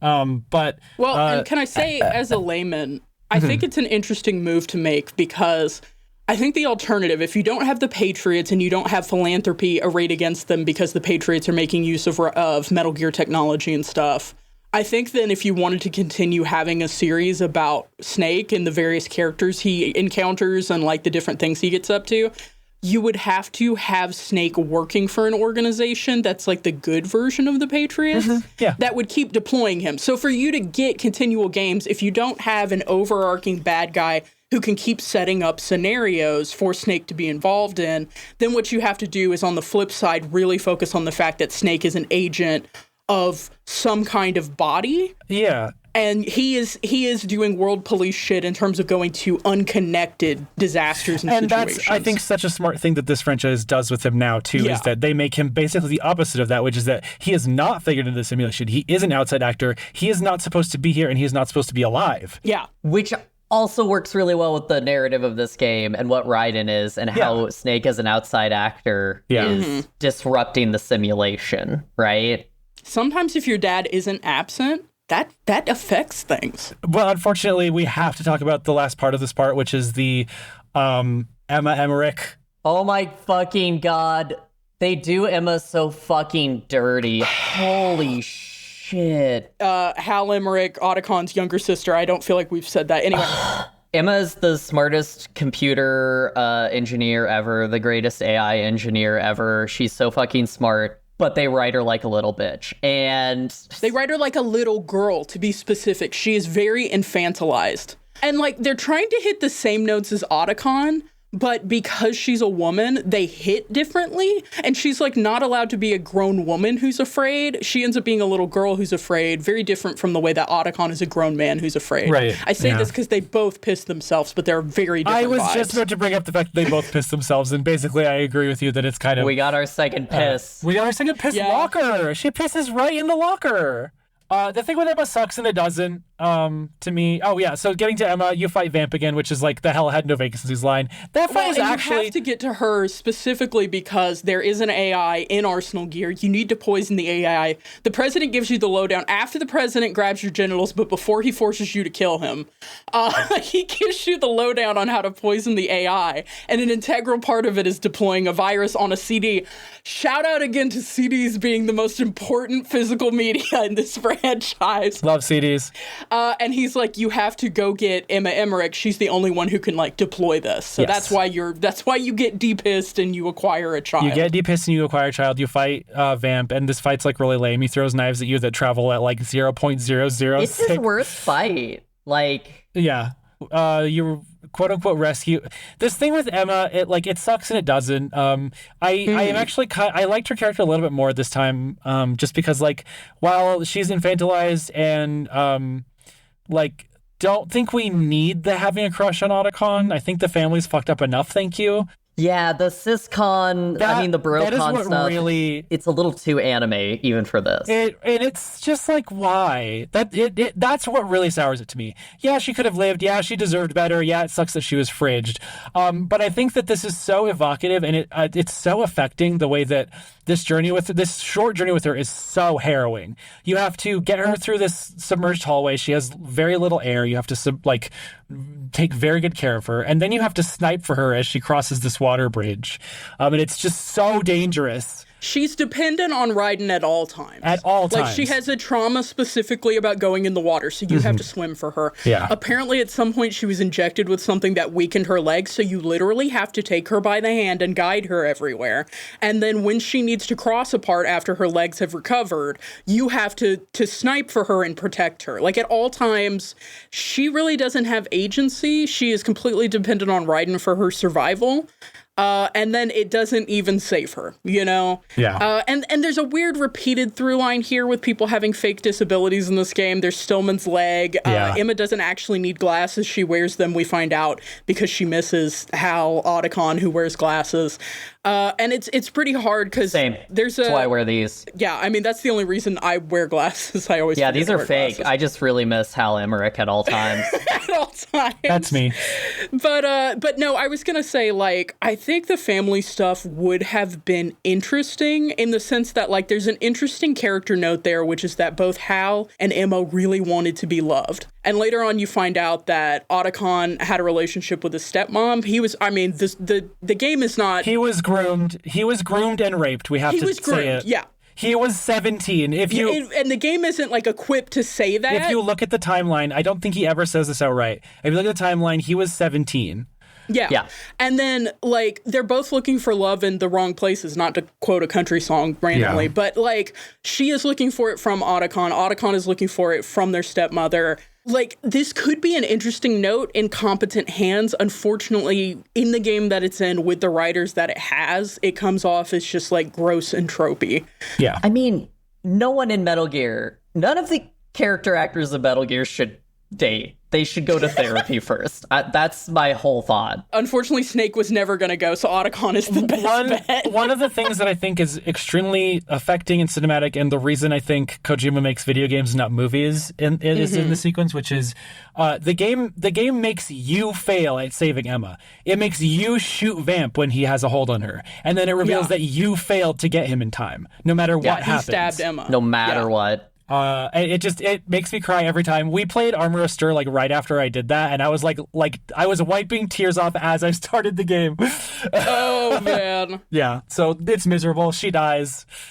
There's an interlude setting up what she does here before or in between her dying. Anyway, the Patriots suppressed 60,000 parts of the Human Genome Project, and the .com energy is so powerful, the Y2K countermeasure was part of the control from the Patriots. To return to diegetic sentimentality, when Otacon starts to fully grieve and, like, cry, they play a wolf howling, which destroyed me in a way that I did not expect. Yeah. I did not know that the legendary Solid Snake Otacon handshake, which I have seen in GIF form. You didn't know it was from this game? I knew it was from this game. I did not know it happened while Otacon was just crying, presumably still has tears and snot on his face, has his sister's blood on his coat, and has a parrot on the other arm. That was never relevant. I never saw it in the GIF. Yeah. But that is a fact about the GIF. The coolest, lamest handshake ever. This handshake is three things. It is 90s garbage, it is dudes rock, and it is you construct intricate rituals to touch the skin of other men. Like... It is all of them, and it leads you to inevitably imagine in what scenario Snake and Otacon sat around coming up with the secret handshake. They hug, and they touch cheeks, and they are a family. I'm so sorry. I want to read a quote here. Okay, I'm ready. It's from Otacon. You can't wait to be loved. You have to go out and find it. And you can't just wish for a happy family. You have to make it happen. I learned that I could love. This is about Snake. He says 4 years ago, implying that it's about Sniper Wolf, but the person he made a family with is Snake. This is about Snake. They play it as him being like, well, I only loved Sniper Wolf and she's dead, so I just won't love anyone else. I'll just live and do everything with this man. Also, they slow-mo walk out like an action movie during the scene, and Otacon is just holding the parrot, which... And with that, Big Shell falls away, is destroyed by the launch of Arsenal Gear. Which was just underneath. Well, can we just say this is the moment that Olga's revealed as the cyborg? Yes, this is when Olga's revealed as the cyborg. And I'd been wondering where she was, but I had nowhere in my mind did I think that the cyborg ninja was Olga. And I was just like, okay, this is a fact I have to live with now. You forgot she was a character in this, didn't you? I thought she was off doing other girl boss shit. I thought she and Fortune were exploring each other's bodies. She was off not shaving her armpits, and we stand her for that. Yeah. This is how we get Raiden into Arsenal Gear, right? We have Olga pretend to capture him. I think going into Arsenal Gear is when this game went from, this is a pretty good Metal Gear game, into, I think this might be the best game in the series. For me, everything that happens in Arsenal Gear and beyond is so good. Well, I mean, item 1, Raiden naked. Raiden's naked. They strip our boy. They put him in the same contraption that Snake is in, but he's naked this time. They literally do the bit. Okay, I have to say a couple things here. Nico, this won't impact you as heavily as it impacted me, I don't think, because you haven't... Because I'm lesbian? ...seen anything about Metal Gear 3 yet. Oh, okay. And also because you're a lesbian. Ocelot's also in this scene, obviously, because he's got to be in every torture scene. Yeah, he does. It's his whole thing. Famously... and this is just like in box art and all over the place before this happens anyway. Famously, Big Boss had an eye patch. Earlier in the game, when you attacked the Harrier, fucking, it's so contrived. Solidus gets like shrapnel in his eye or something, and he says they took my eye. And so now he's wearing an eye patch. In as much as the PS2 graphics can muster, Ocelot looks at him longingly and says, "You are the spitting image of Big Boss." Ocelot was in love with Big Boss. You will never convince me otherwise. It's insane. Having played the series, yeah. Yeah. Expert weighs in, yeah. This is when we get all of the backstory on Raiden. Yes. Which is all uniformly insane. Yes. Holy shit. No man has ever been gaslit, girl boss, or gatekeep as much as Raiden was by Rose and Campbell. This is why Raiden is my special little guy. Small bean behavior is, well, it's not small bean behavior to be, like, coerced as a child soldier. I just mean knowing jack shit about anything. He is so baffled by everything. He's so baffled by everything. I think, up to this point, so like this is where things start really falling apart, right? And up to this point, you just know that things are wrong. Yeah, things are both wrong in the Shadow Moses way, and things have also been wrong in a different way that is like kind of. It's like installing a new layer, and I think Raiden being introduced is part of that second layer of like this is a second type of wrong. And so another thing that we learn here too is, of course, all of the way, and we allude to this a couple times that are really haunting to me. First is that Rose talks about how she went into Raiden's bedroom and how there was literally just a bed and a chair in there. Like he doesn't have an interior life. He hasn't been allowed one. The other thing, of course, here is that in another repeat or echoing of the original plot of these video games, Solidus is quote-unquote Raiden's father. It's adoptive, right? So there's nothing genetic here. Yeah, he adopted him to control him. Yes. As part of a child soldier army. He's part of the small boy unit, and within the small boy unit, he has a number of nicknames, including Jack the Ripper and the White Devil. Yeah, I think that, Alice, does this game say this? Does this game say where this all took place? Because I don't think it does, and I think it's important that we know now, because the game is too afraid to say it or something. But he was a child soldier in South Africa. They don't say it in this game, but it's important that we know that because his fucking nickname was the White Devil. Yeah. We will go back to South Africa, but like I think it's weird. Can we not? I really don't want to go. Well, unfortunately, that's the journey we're on. Yep. So this is all kinds of fucked up, right? I mean, he has a remarkably similar story to Dr. Naomi Hunter, which is that he has been stripped of his personhood by virtue of being stripped of his story and his past and his lineage. Because again, we have no idea who his actual parents were. All we know is that he is from birth been wrapped up as like a third kind of dummy party in the fucking Big Boss dramatic family tree bullshit. You want to talk about the S3 project? Not yet. I want to talk about how Raiden is naked and how throughout this game, the way that you dodge roll as Raiden is to do like a cartwheel. Cartwheel? You're naked in this part. Raiden legally and mechanically is not allowed to hang dong. You can't attack or hang while naked because you cannot show off your dong. In the middle of Arsenal year, so you break out of the interrogation and you're running around naked. It's great. It's so cold. It's so cold.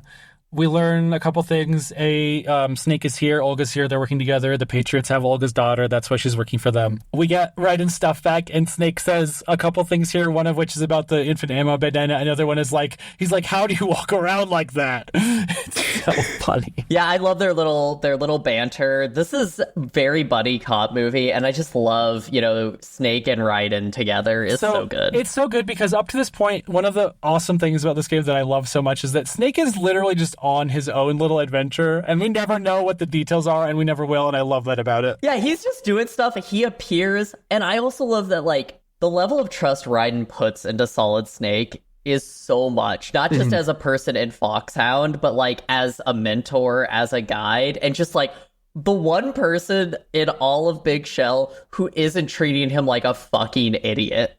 Yeah. Yeah, they have a lot of cute moments. I like them. Another thing that's happening here that is one of the coolest things ever is that the Colonel, quote unquote, oh my god, starts glitching the fuck out and saying absolutely wild shit. This is where this game, for me, goes from a good game to the best game is, so he keeps calling you and he's telling you, hey, turn off your console. Hey, shut it down. The mission's over. Turn off your console, yeah. And his face starts to, like, morph, and you see, like, a skull underneath, and he's like, his voice starts to break, and then Rose starts to do it, too. And just this whole sequence, you're like, oh, this is psychomantasy. I'd be like, what the fuck's going on? But it's in such a way that, like, the Colonel throughout the game has been, like, the one person you can call. The writing of the Colonel in this game is so good, and this voice actor is doing the fucking work. Yeah. He's the classic Colonel in that, like, you can tell he knows more than he's letting on, yada, yada, yada. But he also says several times about things not being in the simulation, and that's weird, right? And now we're finding out that, like, it turns out this is GW. Yeah, because he starts talking about stuff like, this is, the simulation we ran for Big Shell and the simulation and everything. And we learned, so jump back all the way to Dead Cells, right? So Dead Cells as Foxhound, right? Dead Cells is a group that was designed by the SEAL teams to test VR soldiers to make sure that they can work in an actual combat scenario. So that the unit is designed to test those people who go through 300 VR trainings like Raiden. And they've turned, and now they're parts of the Sons of Liberty and they're on the shell. Oh, wait, this was all managed by GW to be one giant fucking simulation to see if Raiden was ready for real. All of this is a simulation. The whole Big Shell incident was manufactured. Anyway, there's a whole bunch of interesting stuff going on here as they break down. There's picture-in-picture FMV. There's constant codec calls. There's a reference to the older games. The Colonel speaks Japanese. Like, there's a whole bunch of crazy stuff while this is going down. And I was fully convinced that I was finally free. That this was when they were going to reveal that Rose also was an AI. No, apparently she's just down to clown. Also, she's pregnant. Don't worry about it. It's miserable. The AI does spoof her for a little bit. And you think... It does spoof her for a little bit. Okay. But then... I wondered what that was about, because I was like, oh man, come on, please just confirm. I don't want to care about her anymore. I think it's really like AI deepfakes in 2001. Oh, Hideo. Oh, Kojima. I hate how much you foretold the future. Also, he heard me say that there weren't enough mechs in the last game, so now there are 25 rays and an arsenal. It's dope. The hangar full of rays is super sick. I love the hangar full of rays. To speak to Alice's thing earlier about how it's all a simulation, so far what we've learned, and this is like another interesting fake out, is that right now our understanding is that this has been the enactment of the S3 project by the Patriots, which was to artificially recreate Shadow Moses so that they can replicate having a soldier that they can manipulate, like Solid Snake. Solid Snake simulation. Solid Snake simulation. So fucking good. Later we find out that that's actually not even what it is. Yeah. But as of now, this is our understanding. And so, like, Raiden is being cast as this, like, totally... It's like, I think it's so sad. Like, he's like... He really came in and just tried to do the right thing, and he's just been like a plaything the whole time. Yeah. I think you commented in here, but something I think this game series does very well is it never rewrites its history. It recontextualizes its history throughout it. Yes. Which is funny considering how much emphasis is put on, like, oh, we're not controlling content, we're creating context. Yes, that's such a good line.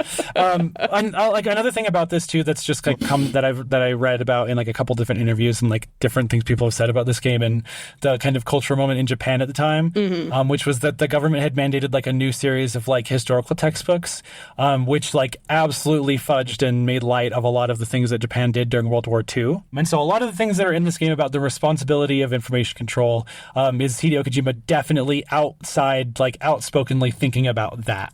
You know what I mean? Yeah. That's like another part of this whole like kind of blueprint that the Patriots have laid out. Anyway, you fight briefly with Solid Snake. It's super sick. You just like run through arsenal gear blowing up dudes. Holy shit, he's just... Okay. I admittedly was playing on easy. I couldn't even like aim at a guy before Solid Snake had fucking taken him and 8 of his buddies out. That was crazy. Watching it is great. Like, you're all just going around. You got a sword before this, and it's like, congrats, Raiden. The sword is so good. I love the sword. Raiden, you are the cyborg ninja now. Do some moves. And so you're running around doing this, and I love that, like, he's having a son and dad moment. They're playing catch. It is with ammunition, but, you know, here, Raiden, catch. It's very good. It's super dope. Fortune shows up. Snake is like, I've fought a bunch of bosses before, don't worry, and sends Raiden on his way. I want to talk weapons for a second. Yeah. I love that Snake in this uses just stock M4. Like, the fact that Hideo Kojima, like, will throw in an experimental anti-air railgun, and then generic M4 for Snake, because Snake is a soldier's soldier, right? He loves the simple shit. I mean, is it the... Alice, like, my vibing on the M4, like, it's also standard issue, but my vibe on it also is, like, that's the Call of Duty gun to me. Do you know what I mean? Yep. And then the soldiers on Arsenal gear is staffed with soldiers because it's a warship, and the ones in this are called the Arsenal Tengus. They're part of Gavorfagist's soldiers or whatever, but they use P90s, and I just... Gurlukovic. Okay. Hold on. Oh, I forgot about this. Yes, you're so right, Alice. Praise be. Alice and I agree on this. This is like the one thing that I've been able to connect to Alice with on guns. The P90 is so fucking sexy. This game is where I fell in love with a gun. Do you guys want me to go get my P90 right now?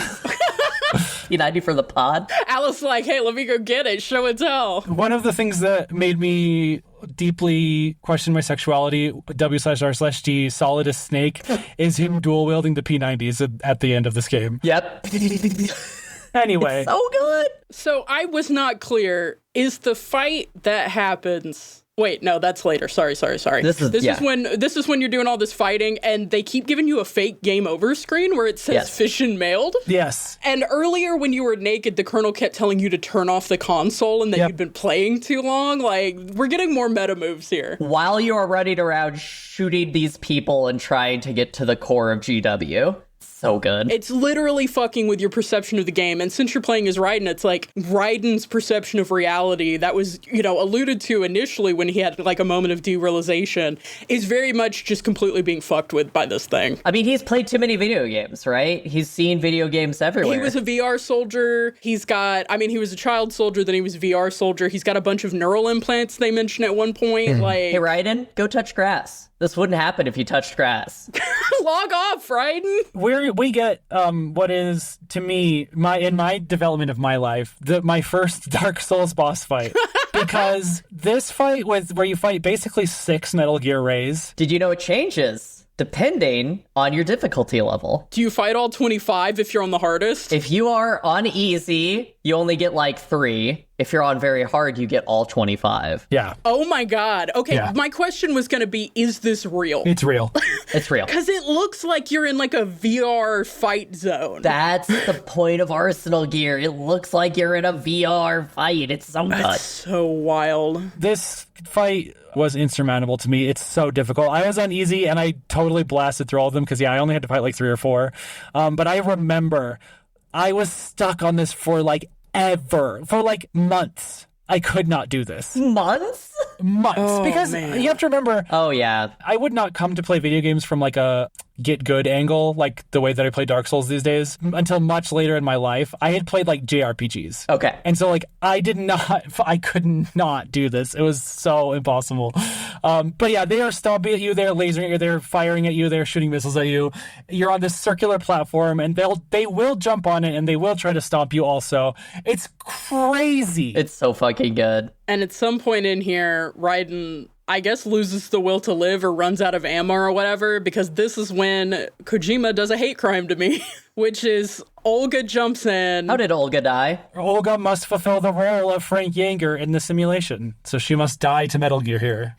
Olga jumps in. Although she doesn't actually die to Metal Gear, but... And she's like, listen, your life signs can't go offline because they'll kill my kid if they do. And so I'm going to die real quick to buy you what in the game seems to be 10 seconds. Because 10 seconds later, they start malfunctioning as the virus begins to affect the rays. It's cool, they're twitching and whatever, but yeah. I was so miserable about Olga being in this game, doing so much to support people. Like, initially when she's introduced, her character is really interesting. She's got different stuff going on. She's committed to her unit, but she's also going to be a mom. Like, it comes down to, I need to protect my baby, which means I need to protect this man, and she dies horribly. And it buys 10 seconds, and then things go fine anyway. I was really demoralized by this. It's not great. Part of me wants to say that Kojima had thoughts about this also, and we'll kind of try to... we don't... Again, we mentioned this earlier. We do not rewrite things in this franchise, but we will kind of recontextualize them and try to retroactively kind of give you a little bit more sparkles about them. But it sucks. It's not fun to witness. I really liked her character too. I wish that there had been more time and more stuff put into her. Is this pre or post Fortune? This is pre-Fortune. We have to get to Fortune. But, like, there's a repeating theme in this. Like, Kojima is trying to hit the nail on the head and make you aware that he wants to talk about families and heritability and what we pass down.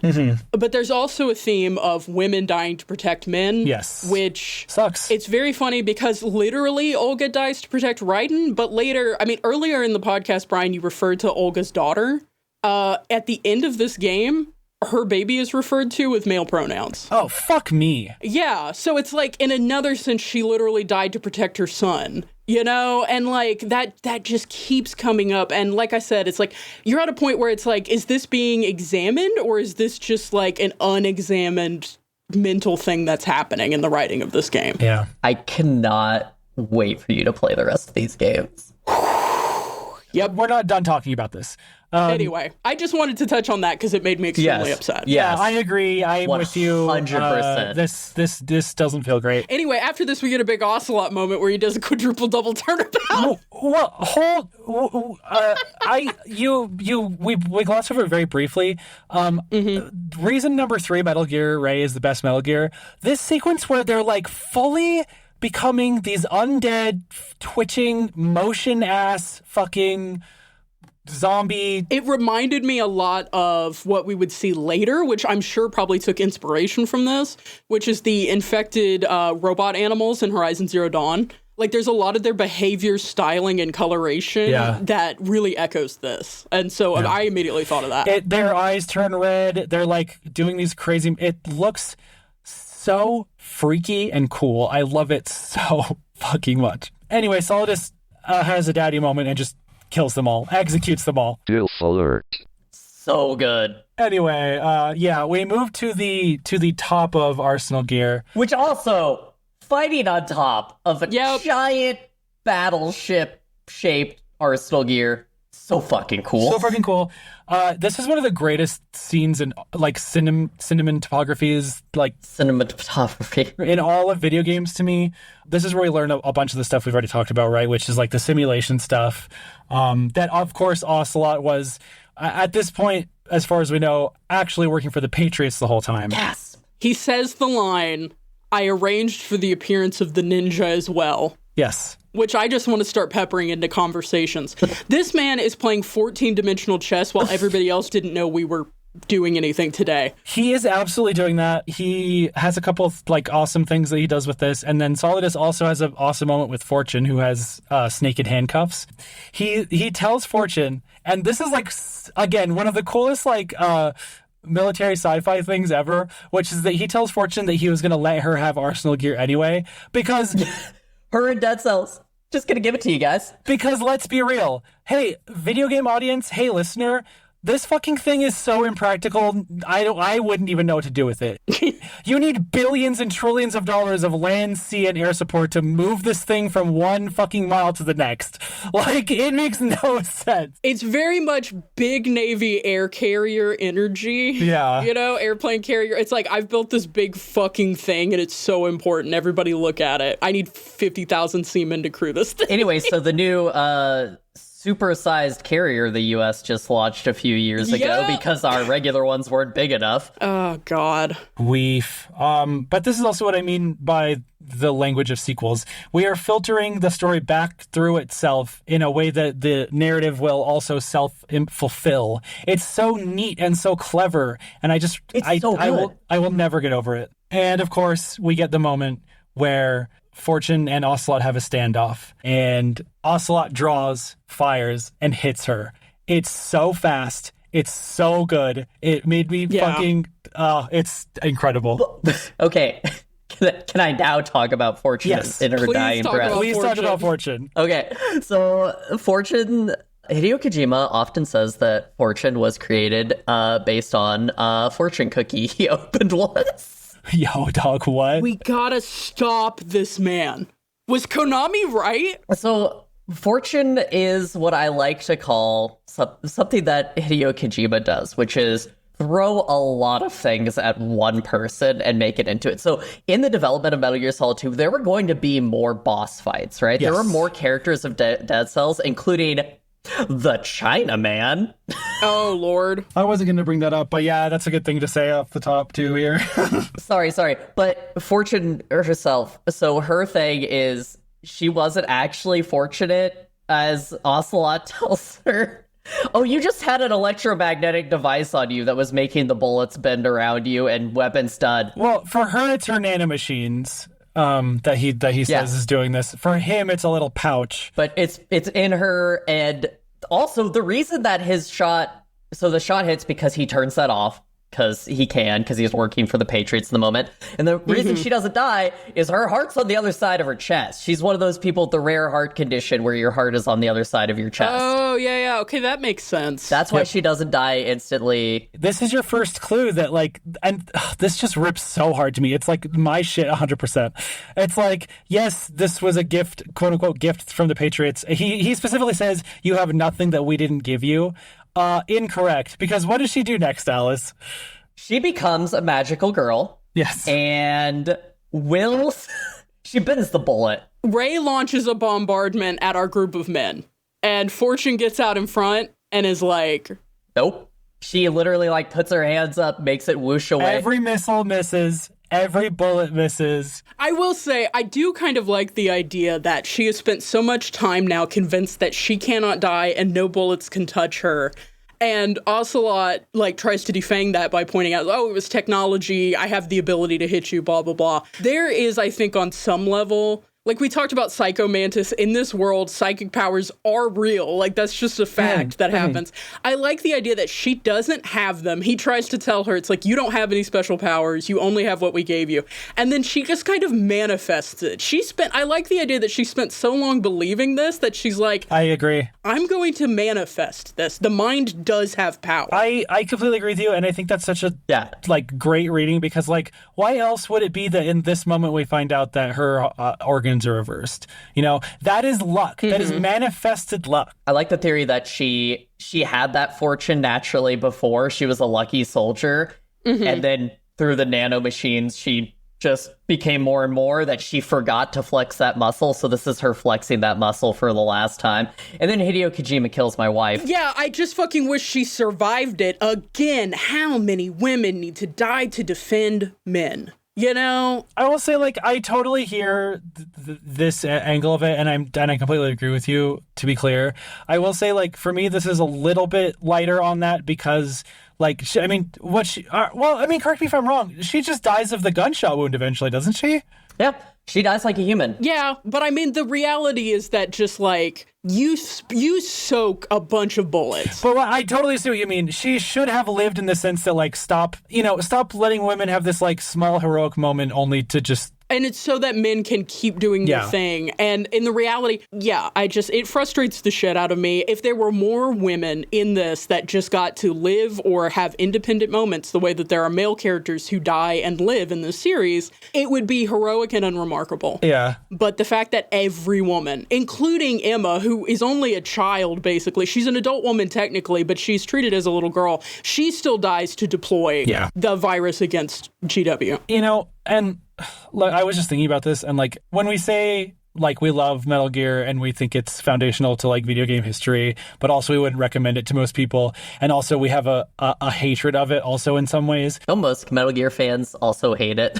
This is what I'm saying. This is one of the to just say it now because like this game is really where it crystallizes, I think, as we've seen in our last conversation. This doesn't go away. Yeah. There's only more of this around the corner. And some of it is so evocative and so good and so politically like interesting, but a lot of it is just the same shit over and over again, and it really sucks. And I mean, what I'll say about like loving and hating something is that for me, critical analysis of something does not mean that I like it less. It means I like it more. Yeah, I want to take a harder look at it. I want to explore more of it because I'm interested in it. So that's where I'm coming from. It's not a hater mentality. It's a, this is interesting mentality. I think why I like Fortune's story, right? Mm-hmm. Why I like her as a character. So this is a boss in a Metal Gear game that you don't fight. You see her in the first part in that cutscene. When you're about to fight her, Snake steps in, and then Snake loses to her. That's all you know. Probably because he gave up because he couldn't hit her. And then she dies sacrificing herself to you. Yes, she kills a bunch of SEAL team members, but they signed up for it. But it says that in the contract. It's like, if you encounter a woman who is so sexy, you will die to her. And they're just like, yep, that's fine. Going to what you said, Nico and Brian, about family, right? Mm-hmm. Her dad being the commandant. Her whole arc in this story is, I know we joke about, and even she says that I just want to die.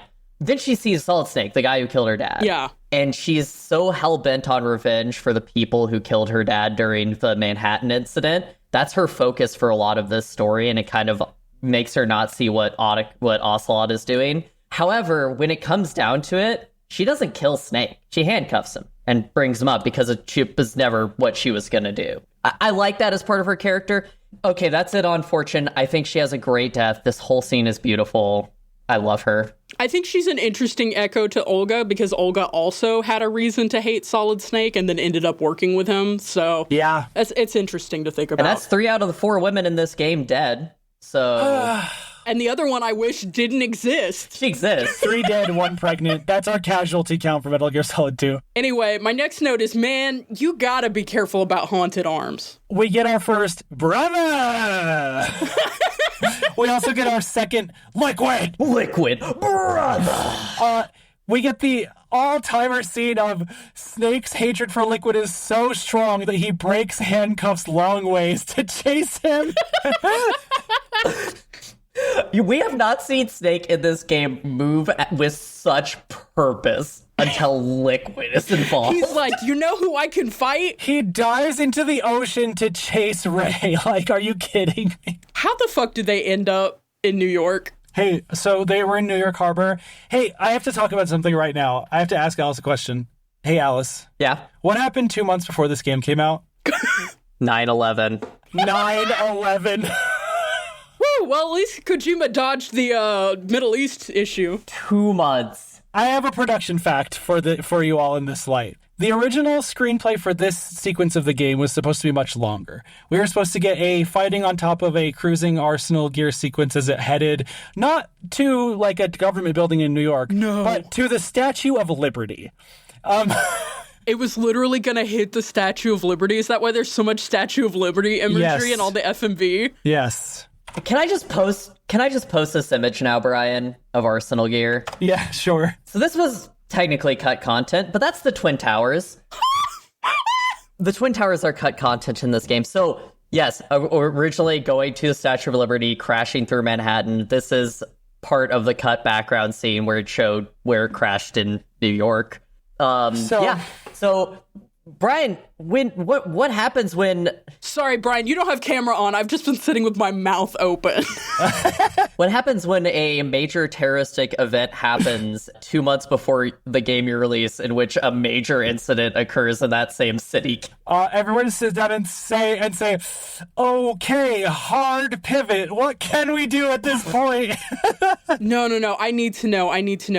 So you know when Germany reunified and all the Stasi files came out and you could like go get your Stasi files, I need the Department of Homeland Security to be abolished so we can go check the files. I want to know if they had a file on Kojima. I want to know if they were like, we got to check this angle out. I mean, they didn't check out any of the other leads before 9/11. I don't know why they checked this one. Fair.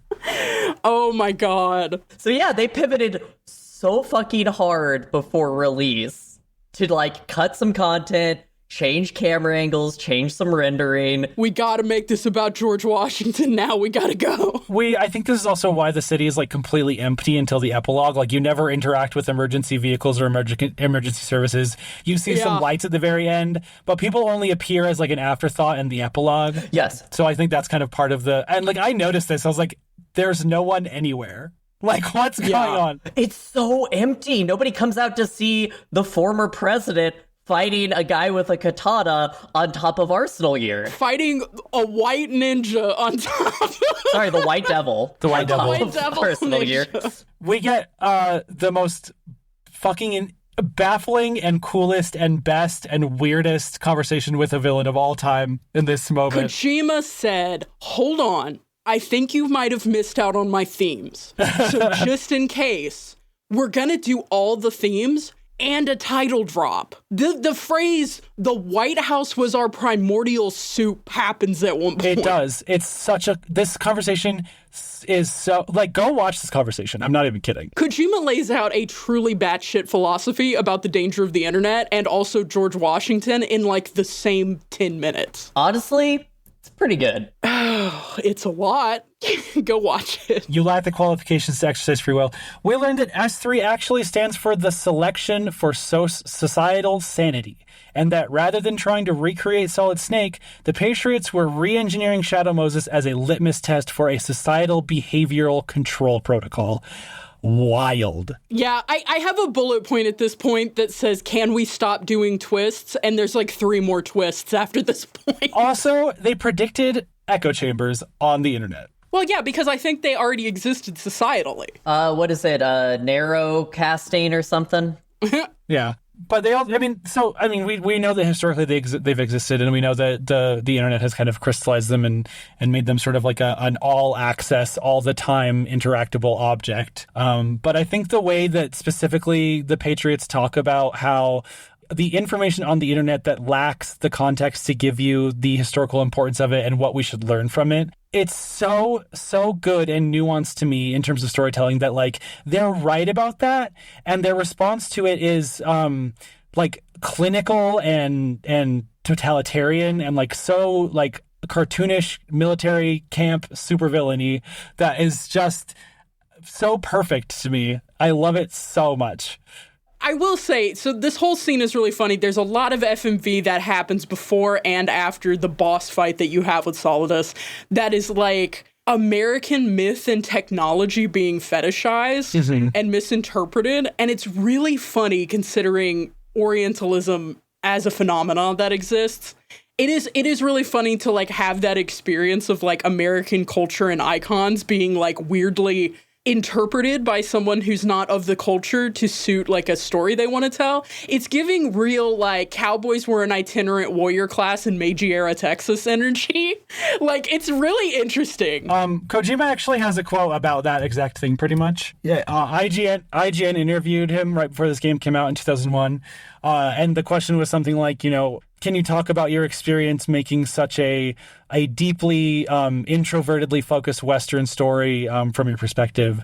And he said, it is not a struggle. I am actually enjoying it. The thing is, I am Japanese. I was born in Japan and raised in Japan. But those are the only things that make me Japanese. I've grown up reading books from all over. So a game come from a person raised in a much more international environment. I think that's such an important quote for like his whole thing on this series, honestly. It's really interesting. It's an interesting take on this. So I only brought one actual quote to this, which is Solid Snake's quote at the end of this game, because I think it's good. Yeah, you do this boss fight with Solidus. Solidus reveals at some point that he killed Raiden's parents again. This is unnecessary twist number like 400. Like, okay, who cares? Whatever, dude. I forgot. Anyway, you get revenge for your parents, I guess. You kill him. And then, Snake gives Raiden a reality lowdown at the end of this game. You know that part in Disco Elysium where you have to go talk to a rich person to understand the world? Raiden just gets to talk to Snake. Honestly. Snake dispenses some sagely wisdom. Can I tell you something about this moment? Yeah. You can pan the camera while they're talking. You can pan the camera over to the left. And if you look really close in the background, who is watching their conversation but Vamp? Yes! Vamp stays winning! You get a PS2, or you get in the remaster version, you get an achievement for spotting Vamp in the crowd in the back. Oh, yes! I'm so glad he didn't. I love Vamp so much. Man of all time. Anyway. Holy shit. I just looked this up. This isn't real. Anyway, Alice, what quote did you want to read? The context of this is before this, Solidus gives a whole thing about, like, we all are with an expiration date, something about parents passing to their kids, a bunch of bullshit. Yeah, you remember what Naomi Hunter said at the beginning of the last, or at the end of the last game in her voiceover? Absolutely, I do. You just have to live, Jack. So Solid Snake passes down this lit fire. I'm gonna read the whole ass paragraph. Please Get excited. do it. Life isn't just about passing on your genes. We can leave behind much more than just DNA through speech, music, literature, and movies. What we've seen, heard, felt anger, joy, and sorrow, these are the things I will pass on. That's what I live for. We need to pass the torch and let our children read our messy and sad history by its light. We have the magic of the digital age to do that with. The human race will probably come to an end sometime, and new species may rule over this planet. Earth may not be forever, but we still have a responsibility to leave what trace of life we can. Building the future, keeping the past alive, are one and the same thing. Goddamn. This is a really good and heartfelt sequence, and also at one point, Raiden has had dog tags this entire time, and he takes the dog tags off. Snake has just told him, you can find your own name and your own future, and I appended the sentence, transition if you want to. But Raiden takes off these dog tags and is like, I don't know who the fuck this is, and just like throws them, and the idea of Raiden just winging his dog tags at a random New Yorker was so enchanting to me. That's good, actually. New York City, baby! New York City! That's the end of this video game. And then we get our Marvel post-credit sequence. No, I got some more stuff here. So this is when we find out that Olga's baby is being gendered as a boy. This is when we find out that Rose is real. And I was so upset. Yeah, I mean, yeah.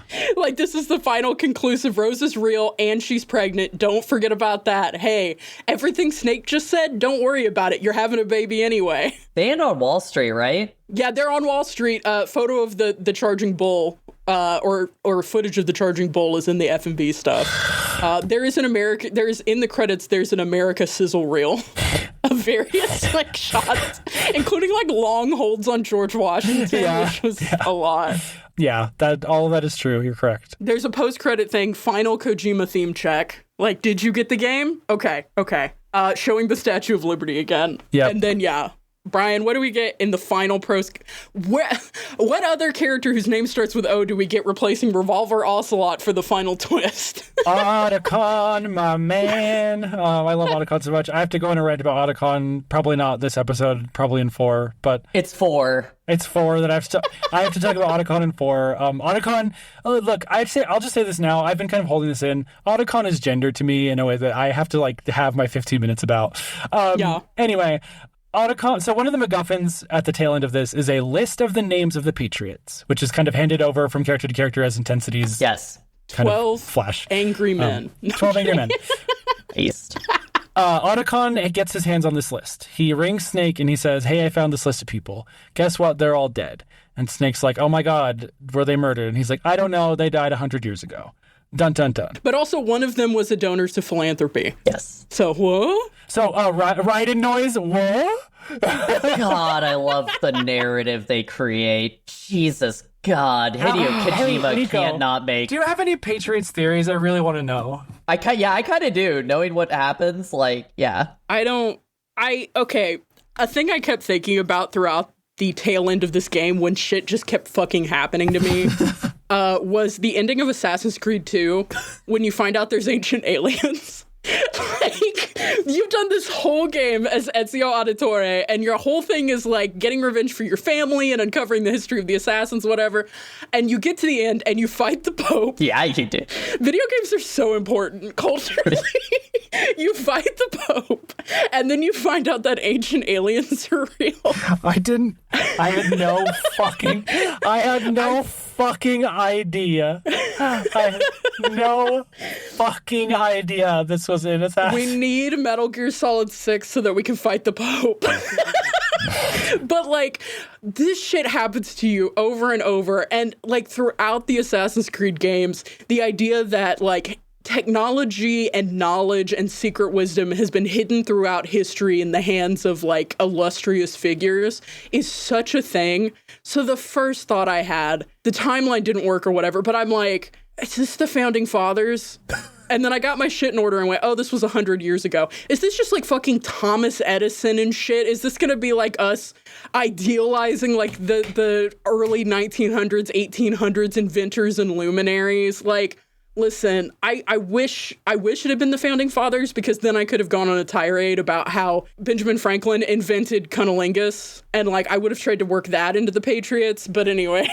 Nico, what does GW stand for? George W. Okay, sure. Are you fucking stupid? Okay, sure, yeah. Okay, sure, No. yeah. What statue are they in front of at the end? You fucking Greg idiot. Wilson. Greg Wilson, that's what it is. Right. Jesus Christ. The famed war might AI, Greg Wilson. I was just so furious. Yeah, it's George fucking Washington. Okay, whatever. No, I kept thinking of George W. Bush because they specifically talk about rigging an election and they keep saying GW, Oh my which is how my God. mom always referred to him during the 2000s. He was always G-Dub or G-Duh. And I just, every time they said GW, I was like flashing back to when I lived in Texas. Yeah. Anyway. What's next for us here? Is it rating these mexes? Yeah, let's do it. Let's rate these goddamn mechs. Alice, what's your rating? Are we counting Arsenal gear? Absolutely we are. That is Metal Gear. Yeah, I think we have to. Okay, buddy. I love Arsenal gear. I love a massive carrier. I love a massive carrier that dumps out a bunch of little idiots. I love a massive evil organization with a giant weapon to surpass Metal Gear, which is a carrier that carries many Metal Gears. I love the lore of this being a mixed production between the United States Marine Corps and the United States Navy, taken over by multiple different people with multiple different reasons to take it over. All this predicated on the fact that there was a staged oil spill incident so we could build this in the harbor of New York for some reason. Anyway, the design, immaculate. Everything is perfect. I love the stealth design. I like that it just everything with it. The weapons, so cool. Everything involved with it. Where it loses points is like, because it is generic military hardware, which I do love, none of it really has like a personality to it. Like, there is no theme to it. It's literally a background to most of these fights. It's a place for this game to exist. The Rays are a mass production model. You can kill 25 of them.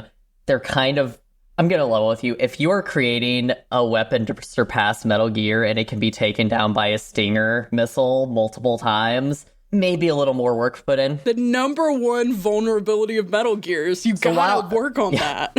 While I do love this game and I do love the giant carrier and the stuff in it, knowing what I know and knowing where my scores have landed before, this is actually going to be lower than last game and only a 7 for me, because I feel like there isn't a good, strong enough, like, personality behind it all yet. Like Ocelot is using these all as tools. Even Arsenic he kind of just throws away. So for me, this is a 7. What about you, Nico?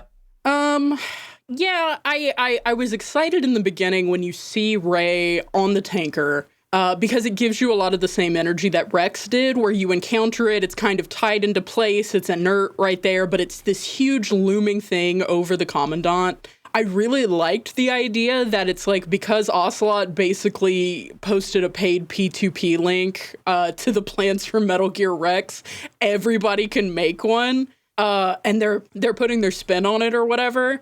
I like the way that Ray moves. Like I said, I mentioned a chicken, and especially with the rigging and animation that was available in the PS2 era compared to the PS1 era, the way that it moves in this like animalistic fashion, including when it gets taken over by the virus and starts like glitching out and having issues, is really interesting and compelling. I love mechs that are clearly mechs and mechanical, but move in strange ways. I mean, that was what sold me on Ava, and I think sold a lot of people on Ava. The first time you see Unit 01 just like crouch and move like some kind of monstrous fluid figure, I think that's a really cool thing, period. I agree with Alice. The fact that they just like manufactured 25 of them cheapens this a little bit for me.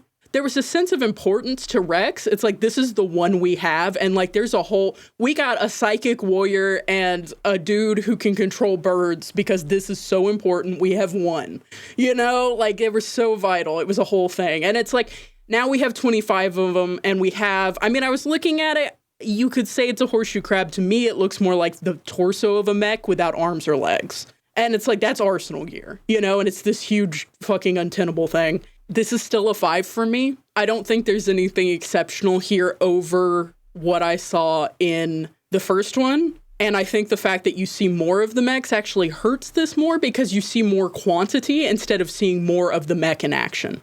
So, like I said, as much as I kind of like the things that they're doing with Rey, I think, I don't know, it just didn't hit for me. And unlike Alice, I don't give a shit about Arsenal gear. It looks like a big torso, and it almost did 9/11. So, Brian, come to me with your love for your beautiful baby. My beautiful baby. Mine is kind of like a weirdly lopsided math equation because on one end, Metal Gear Ray is one of my favorite mechs of all time. I love the way it looks. I love everything it does. I love it so much. But I think you're both... I love its little hairier snack. Yes, I love its little hairier snack. I do think, though, that both of you are right in that the fact that, like, we see a bunch of them and there's not a whole lot of, like... It becomes... I mean, they use the word mass-produced, like, that's what they are. And, like, that's less exclusive, and there's just something about the human brain that I think we all share that's just, like, that's less special to me. Yeah. And I personally think Arsenal Gear looks kind of ugly. Yeah. I'm not really into it that much. I'm kind of glad we discarded it. So ultimately, we're not done with Metal Gear Ray. While this game introduced Ray, this game it does not make Ray the special child to me that it is. And so for this game, I actually am going to also go lower and give it a 6. I think that's a pretty even spread. Mm-hmm. Yeah. Oh, and we didn't even factor in the cyborg suit. That wins no points for me, despite the design being, as cool as the original and arguably cooler because I like the way that the helmet is set up better because Olga didn't get to fucking wear it in her final showdown. Yeah. Like, why the fuck was she even the cyborg ninja if she wasn't going to get to wear the suit and have more protection in the final fight? That's such a good point. That makes that actually also, yeah, I could totally agree with you on that one. That's so real. So I'm not even considering it in my rankings because it failed me fundamentally. Yeah. We have the word break was eluding me for a second there. Did you forget the word break because you said big words today? Probably. We have an intermission. We have an intermission. God, that's what we should call it. We will come back and we will play a game. We'll play Metal Gear Solid 2. Yeah.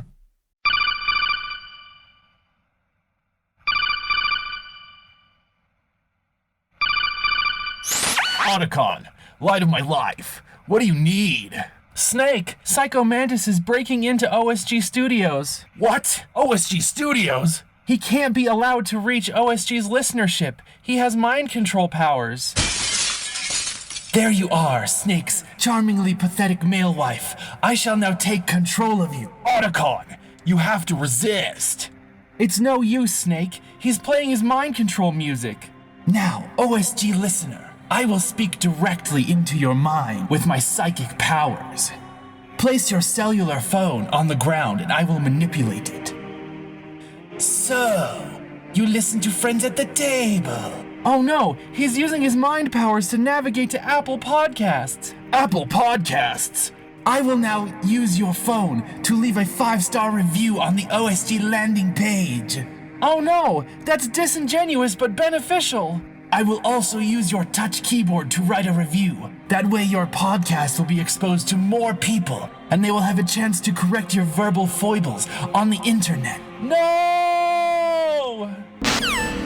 Tell your friends and family to listen to OSG and give them 5 stars, or you may hear that music on the breeze. Snake,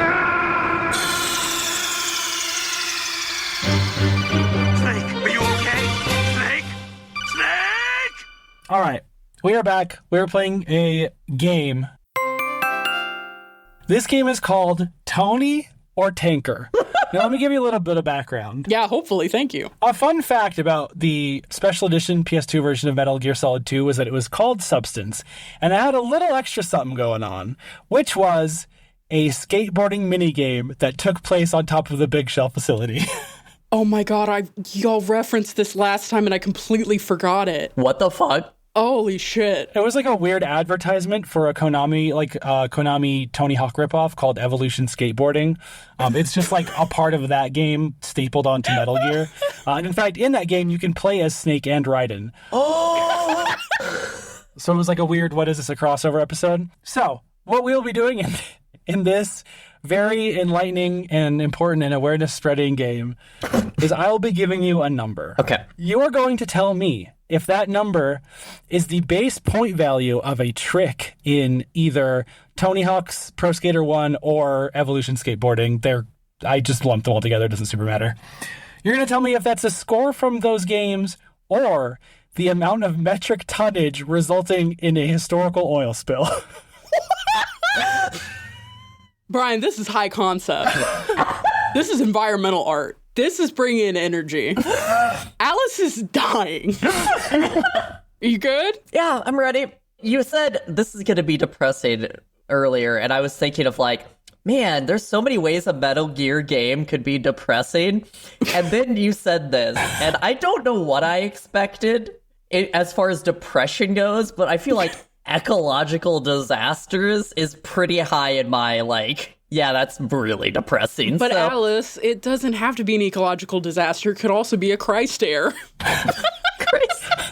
Okay. Brian, begin our torment. All right, I'm going to begin with Nico. Okay. This is going to be really fast because I didn't want to do this for too long because, again, it's not, the vibes are a little rancid, y'all. Okay. The number is 138,000. I think that's got to be an oil spill. If you can get that much at skateboarding, I'm kind of afraid. You are correct. Okay. This is the tonnage of the Sanchi oil tanker's collision with the CF Crystal in the East China Sea, accredited to the Iranian Tanker Company on January 6th, my birthday, 2018. Hey, happy birthday, Brian. Happy birthday! I will be saying the oil companies responsible for these because we should collectively shame them. Thank you. Everyone who heads these companies is a bastard, and I hope you rot in hell. That is the official stance.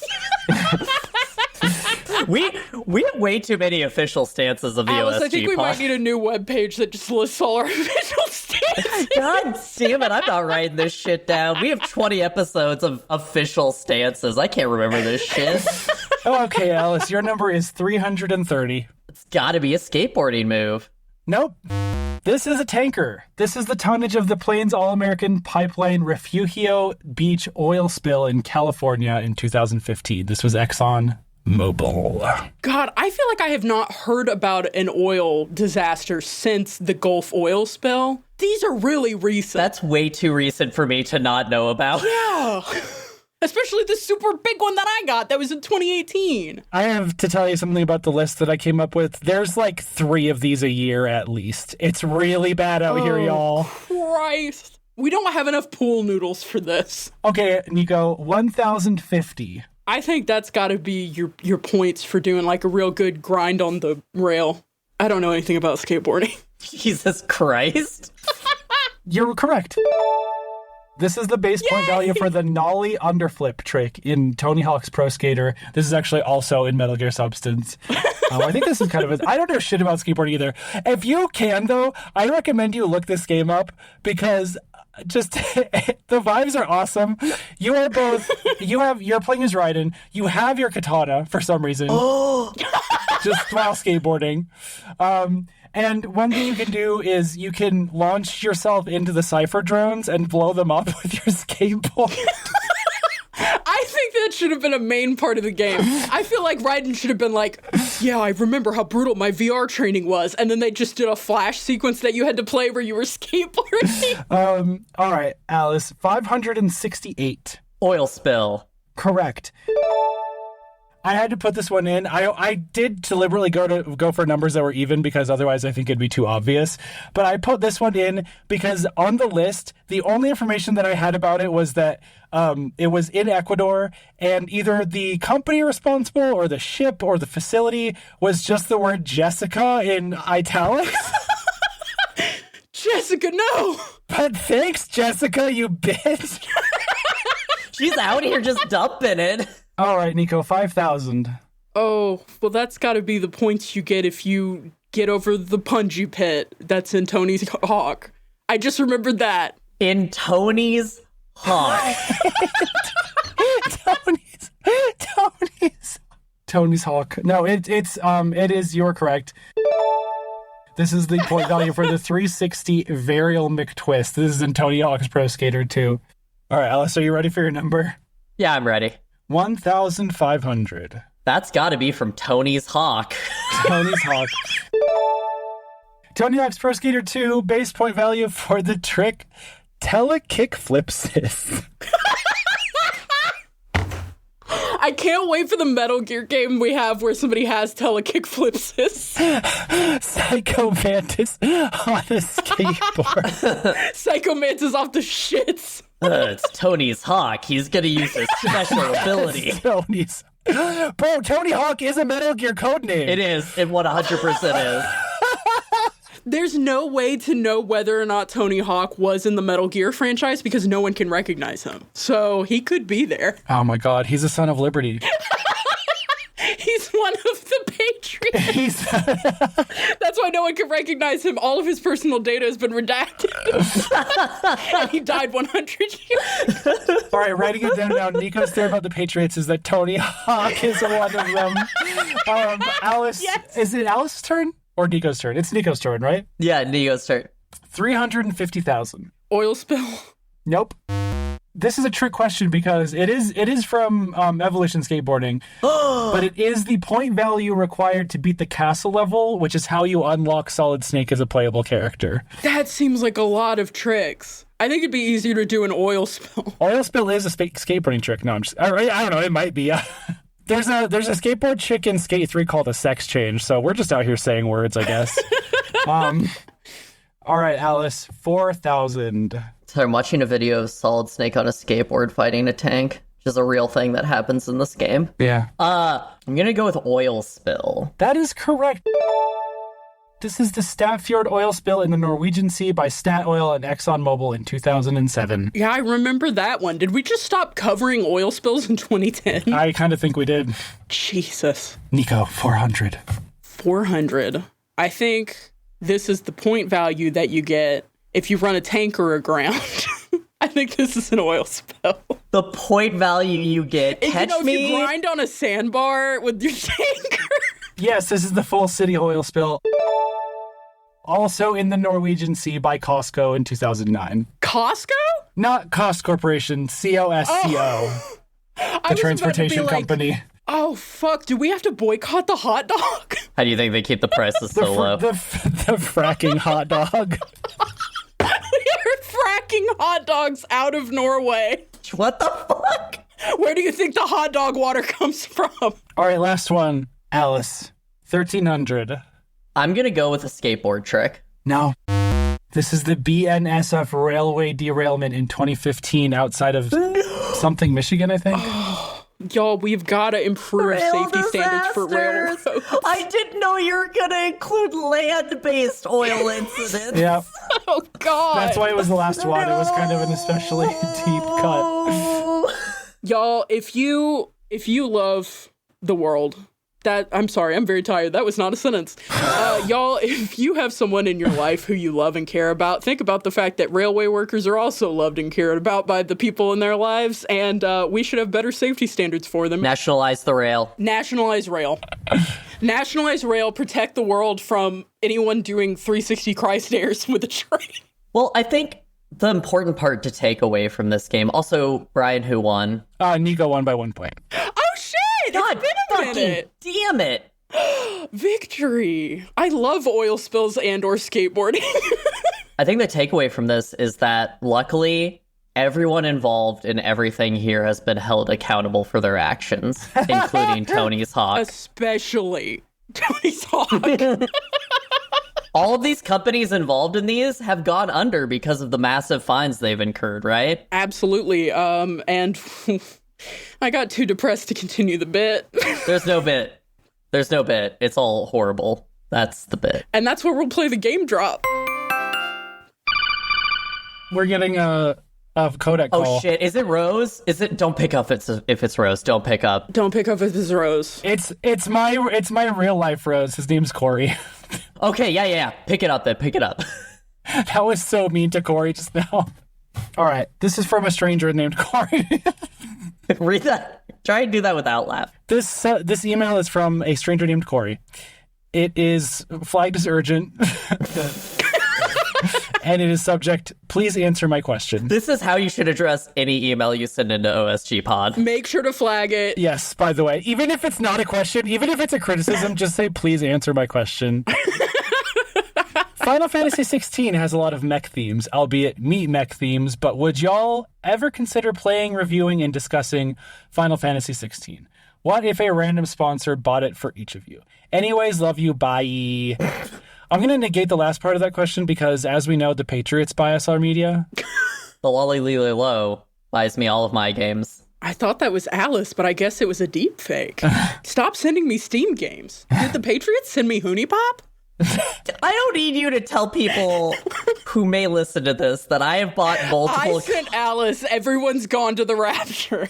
And Alice sent me Hoonie Pop. That's on the record. They're equal. I'm going to die. Corey, thank you for writing in. I think that's a great question. You know, I think it's a great question. Obviously, we welcome any questions about media that you think we should highlight or cover. And all I have to say to you, Corey, is no. No. Big no from me, dog. I don't think that we can make this a Final Fantasy podcast, which is what we would be doing if we let Final Fantasy in our door. Not even once. If you see a dreadful video game franchise evolving, push it back into the sea. I say this as with someone who has JRPGs and especially early Final Fantasy games written into their DNA. This is just not the space. Howsoever, one conversation we did have as a result of this question, which is kind of why I wanted to talk about it, is that we are thinking about doing like a kind of compendium episode about like random shit in media that isn't mech media but could be considered like something that we would rate. And just for your guys' information, what Corey's talking about here is apparently in Final Fantasy 16 you like pilot the summons. Yeah. I Googled it. That's a stretch for me already anyway, but... I think it's cool, and I'm sorry for being a hater, Corey. I just don't bully you enough, so that's why I wanted to answer this question as well. But I also think, so kind of the idea we floated was the idea of like mech drive-bys, media that has a mech in it for some reason, but is not about that mech. For those who know, something like Tears of the Kingdom. Right.